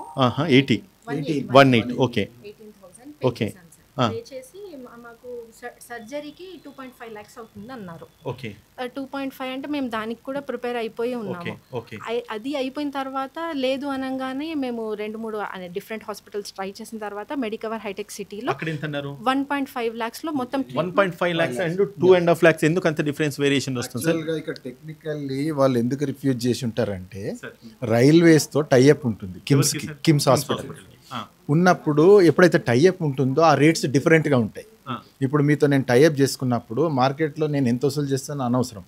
మీరు మీతో నెగోషియేషన్ చేసినప్పుడు నేను 1 lakh ఇస్తాను ఈ పర్టికులర్ ఆపరేషన్కి, పర్టికులర్ సర్జరీకి, పర్టికులర్ ప్రొసీజర్కి అని అట్లా పెద్ద లిస్ట్ ఉంటుంది. అయితే వాళ్ళు ఎందుకు రిఫ్యూజ్ చేసి ఉంటారంటే ఇప్పుడు వాళ్ళు రైల్వే తరఫున వచ్చారు కాబట్టి వాళ్ళకు వచ్చేది ₹1,00,000 తక్కువ అమౌంట్ వస్తుంది కాబట్టి వాళ్ళ అమౌంట్ 2.5 లక్షలు వాళ్ళు టార్గెట్ పెట్టుకుంటారు. ఒకవేళ ఆపరేషన్ చేస్తే ₹1,00,000 తీసుకోవాల్సింది 2.5 తీసుకున్నారని డిస్ప్యూట్ రేజ్ అవుతుంది మళ్ళీ. అర్థమైంది కదా? చేస్తే ఆ ప్రాబ్లం, చేయకపోతే ఈ ప్రాబ్లం. అందువల్ల ఏం చేశారు, అది ఏమన్నా కానీ పేషెంట్ నథింగ్, వాళ్ళకి ఓన్లీ మనీ. వాళ్ళ బిజినెస్ లో రావాల్సినటువంటి బిజినెస్ అమౌంట్ వస్తుందా లేదా, that is the primary concern. So ఎందుకు తయారైనాయి అంటారు ఈ హాస్పిటల్స్? ఎందుకు తయారైనాయి అంటే దీని మీద ఎలాంటి రెగ్యులేషన్ లేదు. ఏది ఇప్పుడు గవర్నమెంట్ ఉంది, ఉదాహరణకు ట్రాయ్ అని ఒకటి ఉంది, టెలికాం రెగ్యులేటరీ అథారిటీ. మీకు ఏదైనా టెలికాం సమస్య వస్తే టెలికాం రెగ్యులేటరీకి మీరు అప్లై చేసుకోవచ్చు, కంప్లైంట్ చేయొచ్చు. IRDA అని ఉంది. IRDA అంటే ఇన్సూరెన్స్ కంపెనీలు ఏమైనా తప్పు చేస్తే IRDA కంప్లైంట్ చేసుకోవచ్చు. RBI ఉంది. RBI వీళ్ళంతా కంట్రోలర్స్. అలా ఈ హెల్త్ మీద జరిగే దోపిడీకి కంట్రోలింగ్ వ్యవస్థ ఎక్కడుంది? ఎవరి దగ్గరికి వెళ్ళాలి పేషెంట్? ఇప్పుడు హాస్పిటల్లో ఇందాక అన్నట్టుగా ఒక బోర్డు పెడతారు, మీరు డాక్టర్ మీద దాడి చేస్తే మీ ఫలానా సెక్షన్ ప్రకారంగా మీకు ఇంప్రిజన్మెంట్, జైలు, ఆ శిక్ష ఈ శిక్ష అని. ఓకే, గుడ్, అది తప్పే కాబట్టి రాశారు. మరి పేషెంట్కి ఇబ్బంది అయినప్పుడు ఎవరికి కంప్లైంట్ చేసుకోవాలి? ఇక్కడ బోర్డు ఉందా? ఎందుకు బోర్డు లేదు అని అంటే అక్కడ కంట్రోలింగ్ రెగ్యులేటరీ అథారిటీ లేదు. అందువల్ల మనం ఏం చేయాలంటే ఈ ఉద్యమం ఎక్కడికి తీసుకెళ్లాలంటే మీ మీడియా ద్వారా నేను చెప్తున్న జనరల్ పబ్లిక్కి హాస్పిటల్లో, కార్పొరేట్ హాస్పిటల్లో ఎక్కడైనా సమస్య వచ్చినప్పుడు మన ఆవేదనను ఎవరితో పంచుకోవాలి అనేటటువంటి ఆ రెగ్యులేటరీ వ్యవస్థను ప్రభుత్వం ఏర్పాటు చేయాలి. కాబట్టి ఇక్కడ ప్రభుత్వమే మనకు main culprit. It is not that corporate. ఇప్పుడు ఎవరికైనా ఫ్రీ వదిలేస్తే వాడు దోపిడీ చేస్తాడు. ఇప్పుడు నేను దోపిడీ చేయడానికి పోతున్నాను, ఎవరేమనలేదు అనుకుంటే నేను చేస్తా కదా. నేను హాయిగా జీవించడానికి బోలెడు పక్కోడిని కొట్టి తింటాను. కాబట్టి ఇక్కడ వాళ్ళు కొట్టి తింటున్నారు ఓపెన్గా. మరి ప్రభుత్వం ఏం చేస్తుంది అనేది ఇక్కడ మ్యాటర్. కాబట్టి నేను ప్రభుత్వానికి విన్నపం ఏంటంటే హెల్త్ రెగ్యులేటరీ కమిషన్ ఒకటి ఖచ్చితంగా ఏర్పాటు చేయాలి. చేసినప్పుడు ప్రతి వినియోగదారుడు అంటే కన్జ్యూమర్ లేదా పేషెంట్ ఎవరైతే కార్పొరేట్ హాస్పిటల్లో సేవలు పొందుతున్నారో వాళ్ళు ఆ రెగ్యులేటరీ కమిషన్ అప్రోచ్ అయ్యేటటువంటి మెకానిజం రూపొందించాలి ప్రభుత్వం. గ్రీవాన్స్ రిడ్రెసల్కి అది కంపల్సరీ. అది ఒకటే కాదు, regulatory commission is a big word, చాలా పెద్ద వర్డ్, అంటే చాలా విశాల అర్థం ఉంది దాంట్లో. కార్పొరేట్ హాస్పిటల్ వాళ్ళు ఏమేమి వాళ్ళు రిటర్న్ సబ్మిట్ చేయాలి, కార్పొరేట్ హాస్పిటల్ వాళ్ళు ఏమేమి ఎథిక్స్ పాటించాలి, తర్వాత గ్రీవాన్స్ వచ్చినప్పుడు ఎలా డిస్పోజ్ చేయాలి, అవన్నీ చాలా పెద్ద మెకానిజం ఉంటుంది. ఇట్ ఈస్ నాట్ సింపుల్గా రెగ్యులేటరీ కమిషన్ అనగానే కాదు, చాలా మెకానిజం ఉంటుంది. అది ఖచ్చితంగా చేయాలి. ఎందుకంటే లక్షల్లో దోపిడీ అవుతుంది. మిగతా ఒక టెలిఫోన్ రెగ్యులేటరీ అథారిటీ లేక, అంటే నేను అనేది పేషెంట్స్ తరఫున, పబ్లిక్ తరఫున వేరే వాడి చిన్న విషయాలే. ఒక ఇన్సూరెన్స్ పాలసీలో మోసం చేస్తే అది ఒక 10,000 లక్షకో లిమిట్ అవుతుంది. కానీ ఆరోగ్యం పట్ల అది 1,00,000 కావచ్చు, 1,00,00,000 కావచ్చు, 10 కోట్లు కూడా వసూలు చేస్తున్నారు కదా. కాబట్టి అన్లిమిటెడ్. కాబట్టి ఖచ్చితంగా రెగ్యులేటరీ కమిషన్ ఖచ్చితంగా దీనికి రూపొందించాల్సిందే. ప్రజలకు ప్రభుత్వం దగ్గర కావాల్సిందే. అప్పుడు మాత్రమే ఈ మాఫియాని అడ్డుకోవచ్చు. కాబట్టి ప్రభుత్వానికి నా విన్నపం ఏంటంటే ఖచ్చితంగా ప్రభుత్వం మూవ్ కావాలంటే ఒకటి, నేను మళ్ళీ పబ్లిక్ అందరికీ మీడియాకి ఇంకోసారి విన్నపం చేస్తున్నా, పబ్లిక్ గవర్నమెంట్ అంత తొందరగా బెండ్ అవ్వదు. ఎందుకంటే చాలా స్ట్రాంగ్ లాబీయింగ్ ఉంటుంది. ఇది ప్రజా ఉద్యమం ద్వారా ముందుకెళ్తే మాత్రమే జరుగుతుంది. కాబట్టి అందులో భాగంగా ఖచ్చితంగా వారి నాయకత్వంలో, ఉదయకాంత్ గారి నాయకత్వంలో నెక్స్ట్ మా ప్లాన్స్ ఉన్నాయి. We're going to have some seminars, we're going to have some dharna programmes లాంటివి కానీ, లేదంటే ఒక మొత్తం మీద ప్రభుత్వం దృష్టికి ఈ యొక్క సమస్యను తీసుకెళ్ళి వాళ్ళు ఈ రెగ్యులేటరీ కమిషన్ ఏర్పాటు చేసే వరకు ఈ ఉద్యమం నిద్రపోదు. Thank you. ఇది మనం చూస్తున్నాం అంటే గవర్నమెంట్ బాడీలు ఏవైతే ఉన్నాయో ఈ శాఖకు సంబంధించి అట్టర్ ఫెయిల్. వాటికి సంబంధించి అసలు పని వాళ్ళు కంప్లైంట్లు తీసుకుంటూ కాదు, సమస్య వస్తే దాన్ని ఇంకా రివర్స్ ఇంకా అవసరమా మీకు ఈ కంప్లైంట్ ఇచ్చే అవసరం, ఇదంతా తిరగడం, ఇదంతా వేస్ట్ పని, ఈ టైంపాస్ పని ఇలా చెప్పే ప్రయత్నం చేశారు. ఒకళ్ళు కంప్లైంట్ ధైర్యం బయటకు, ఒక విక్టిమ్ బయటకు వచ్చినా కూడా అసలు వాళ్ళనే డిమోటివేట్ చేస్తారు వీళ్ళు అధికారులు. అలాంటి పరిస్థితులు ఉన్నాయి ఈ వ్యవస్థ చూస్తే. అంటే ఇక్కడ ప్రభుత్వం ఒక ఇనిషియేటివ్ తీసుకొని ఇప్పుడు ఉన్నటువంటి ఆరోగ్యశ్రీకి సంబంధించినటువంటి ఫండ్స్, డబ్బుల పైసలు, అది జనాల పైసలు ఇట్లా అన్యాయంగా ట్రీట్మెంట్ చేయకుండా వసూలు చేసుకుంటే అంటే ఈ బిల్లులు పెట్టి తీసుకుంటా ఉంటాయి హాస్పిటల్. ఇక్కడ మళ్ళీ ఇంకా నిన్న మొన్న బంద్ చేస్తామని చెప్పేసి మాట్లాడుతూ ఉంటారు. అంటే ఇక్కడ సింపుల్ ఈ మాఫియాకు సపోర్ట్ చేస్తున్నటువంటి ఇంకా పెద్ద తలకాయలు ఉన్నాయి 100%. అవి మొత్తం రూల్ చేస్తూ ఉంటాయి. ఇక్కడ ఇనిషియేటివ్ ప్రభుత్వం, ఇక్కడ ఏ ఇన్సిడెంట్ అయినా ప్రభుత్వమే ఇనిషియేటివ్ తీసుకోవాల్సిన అవసరం ఉంది. ఇకనైనా ప్రభుత్వం దీనిపైన ఒక కమిటీ చేయండి. వీళ్ళు ఎంక్వైరీ కమిటీ చేస్తే వాళ్ళు ఎప్పుడు ఇలాంటి ఇష్యూస్ వచ్చినప్పుడు టేకప్ చేసి వాళ్ళకి బాధితులకు న్యాయం చేయాల్సిన బాధ్యత ప్రభుత్వం పైన ఉంటుంది. కాబట్టి ఒక కమిటీ వేస్తే ఒక సొల్యూషన్ దొరికే అవకాశం ఉంటుంది. ఇలా వీళ్ళు కోర్టులకు వెళ్ళడము, లేకపోతే ఇంకో అధికారులకు వెళ్ళడము, ఇదంతా చాలా లాంగ్ ప్రాసెస్ ఉంది. ఒక సిస్టమ్ ఉంది, అవి బిల్డ్ అయ్యింది, కానీ అది చాలా లాంగ్ ప్రాసెస్. ఒక కమిటీ చేసి వాళ్ళు ఎంక్వైరీ చేసి వాళ్ళ మీద యాక్షన్ తీసుకునే విధంగా మీరు ఒక వ్యవస్థను బిల్డ్ చేస్తే ప్రభుత్వం ఈ ఒక మాఫియాను అడ్డుకోవచ్చు. ఈ ప్రైవేటు మాఫియా నడుస్తున్నటువంటి హాస్పిటల్ మాఫియాను అడ్డుకునే అవకాశం ఉంటుంది. ఈ రకంగా ప్రభుత్వం ఆలోచించాల్సిన అవసరం ఉంది. ప్రజల డబ్బులు వేస్ట్ అవుతూ ఉంటాయి. ఇక్కడ అప్పులు చేసినటువంటి ఒక వ్యక్తి ఒకవేళ 20 లక్షలు 30 లక్షలు బిల్లు కట్టమంటే ఆ జీవితాంతం అవి ఈఎంఐలు కట్టుకుంటారు. ఇప్పుడు మనం ఒక ఇన్సిడెంట్ విషయం అనే జీవితాంతం రిటైర్ అయినాక కూడా ప్రశాంతంగా ఉన్నటువంటి ఆ సిచ్యువేషన్లో కూడా ఈఎంఐలు కట్టుకున్నటువంటి పరిస్థితి మనం ఇక్కడ చూస్తున్నాం. అంటే ఇది జీవితాలను నాశనం చేస్తున్నాయి ఈ ప్రైవేట్ మాఫియా. సో ఈ వీడియో చూస్తున్న వాళ్ళు కంపల్సరీ షేర్ చేయండి. ఫస్ట్ ఆఫ్ ఆల్ ఇది ఈరోజు మాకు జరిగింది అనుకోవచ్చు, కానీ రేపు పొద్దున మీకు కూడా ప్రతి ఒక్కరు హాస్పిటల్కి వెళ్ళాల్సిందే. ఎవ్వరు కూడా దీనికి ఎగ్జామ్ కాదు. ఎవ్వరు కూడా ఎగ్జామ్ కాదు. ఈరోజు ఇప్పుడు మీరు వీడియో చూస్తున్నారు, మీరందరూ కూడా బలంగా వాయిస్ రేజ్ చేసి ఇవి షేర్ చేసేసి ప్రజల్లోకి తీసుకెళ్ళకపోతే రేపు 100% మీరు ఈ పరిస్థితులు ఉంటారు. అండ్ ప్రభుత్వ అధికారులు, డిస్ట్రిక్ట్ మెడికల్ ఆఫీసర్స్ కానీ, అండ్ దాని తర్వాత డైరెక్టర్ ఆఫ్ మెడికల్ హెల్త్ కానీ, లేదంటే కనుక ఏ మండల్లో వెళ్తే మండల్ హెల్త్ ఆఫీసర్సే కానీ, వీళ్ళంతా కూడా మీరు మీ ప్రాంతంలో మీ విజిలెన్స్ మీరు ఖచ్చితంగా పాటిస్తే తప్ప ఇటువంటి మీడియా ఛానల్స్ నుంచి ప్రభుత్వం మీద పడుతున్న నిందను తొలగించలేరు. కాబట్టి ఒక విషయాన్ని గమనించాల్సిన అవసరం ఉంది. ఇక్కడ క్లియర్గా ప్రజలే అవేర్నెస్ కావాలి. ఈ ప్రభుత్వం తప్పు చేస్తూ ఉంటే మనమే క్వశ్చన్ చేయాలి.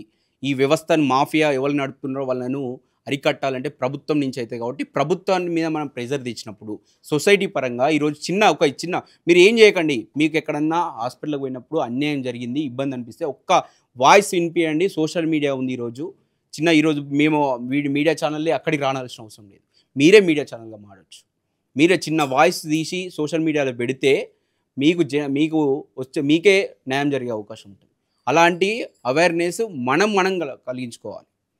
అలాంటి ప్రెజర్ను మనం అవేర్నెస్ అయినప్పుడు ఆ ప్రెజర్ని ప్రభుత్వం మీద తీసుకొచ్చినప్పుడు ప్రభుత్వం మారే అవకాశం ఉంటుంది. ప్రభుత్వానికి అరే వీళ్ళు రివర్స్ అవుతున్నారు, జనాలు తిరగబడుతున్నారు అనే స్థితికి వచ్చినప్పుడు వాళ్ళు దీని మీద ఒక మంచి వ్యవస్థను ఏర్పాటు చేసి ప్రజలకు న్యాయం జరిగే అవకాశం ఉంది. మీరు ఈరోజు మాకు జరిగింది, మాకు లైట్ అనుకుంటే రేపొద్దు నీ పరిస్థితి వస్తుంది. అప్పుడు ఆలోచిస్తే ఆ పెయిన్ నీకు తెలుస్తుంది. అప్పుడు ఎవరు సాయం చేస్తారు? అలాంటి పరిస్థితి ఉంది. కెమెరామెన్ వంశీతో అక్షిత్, హైదరాబాద్.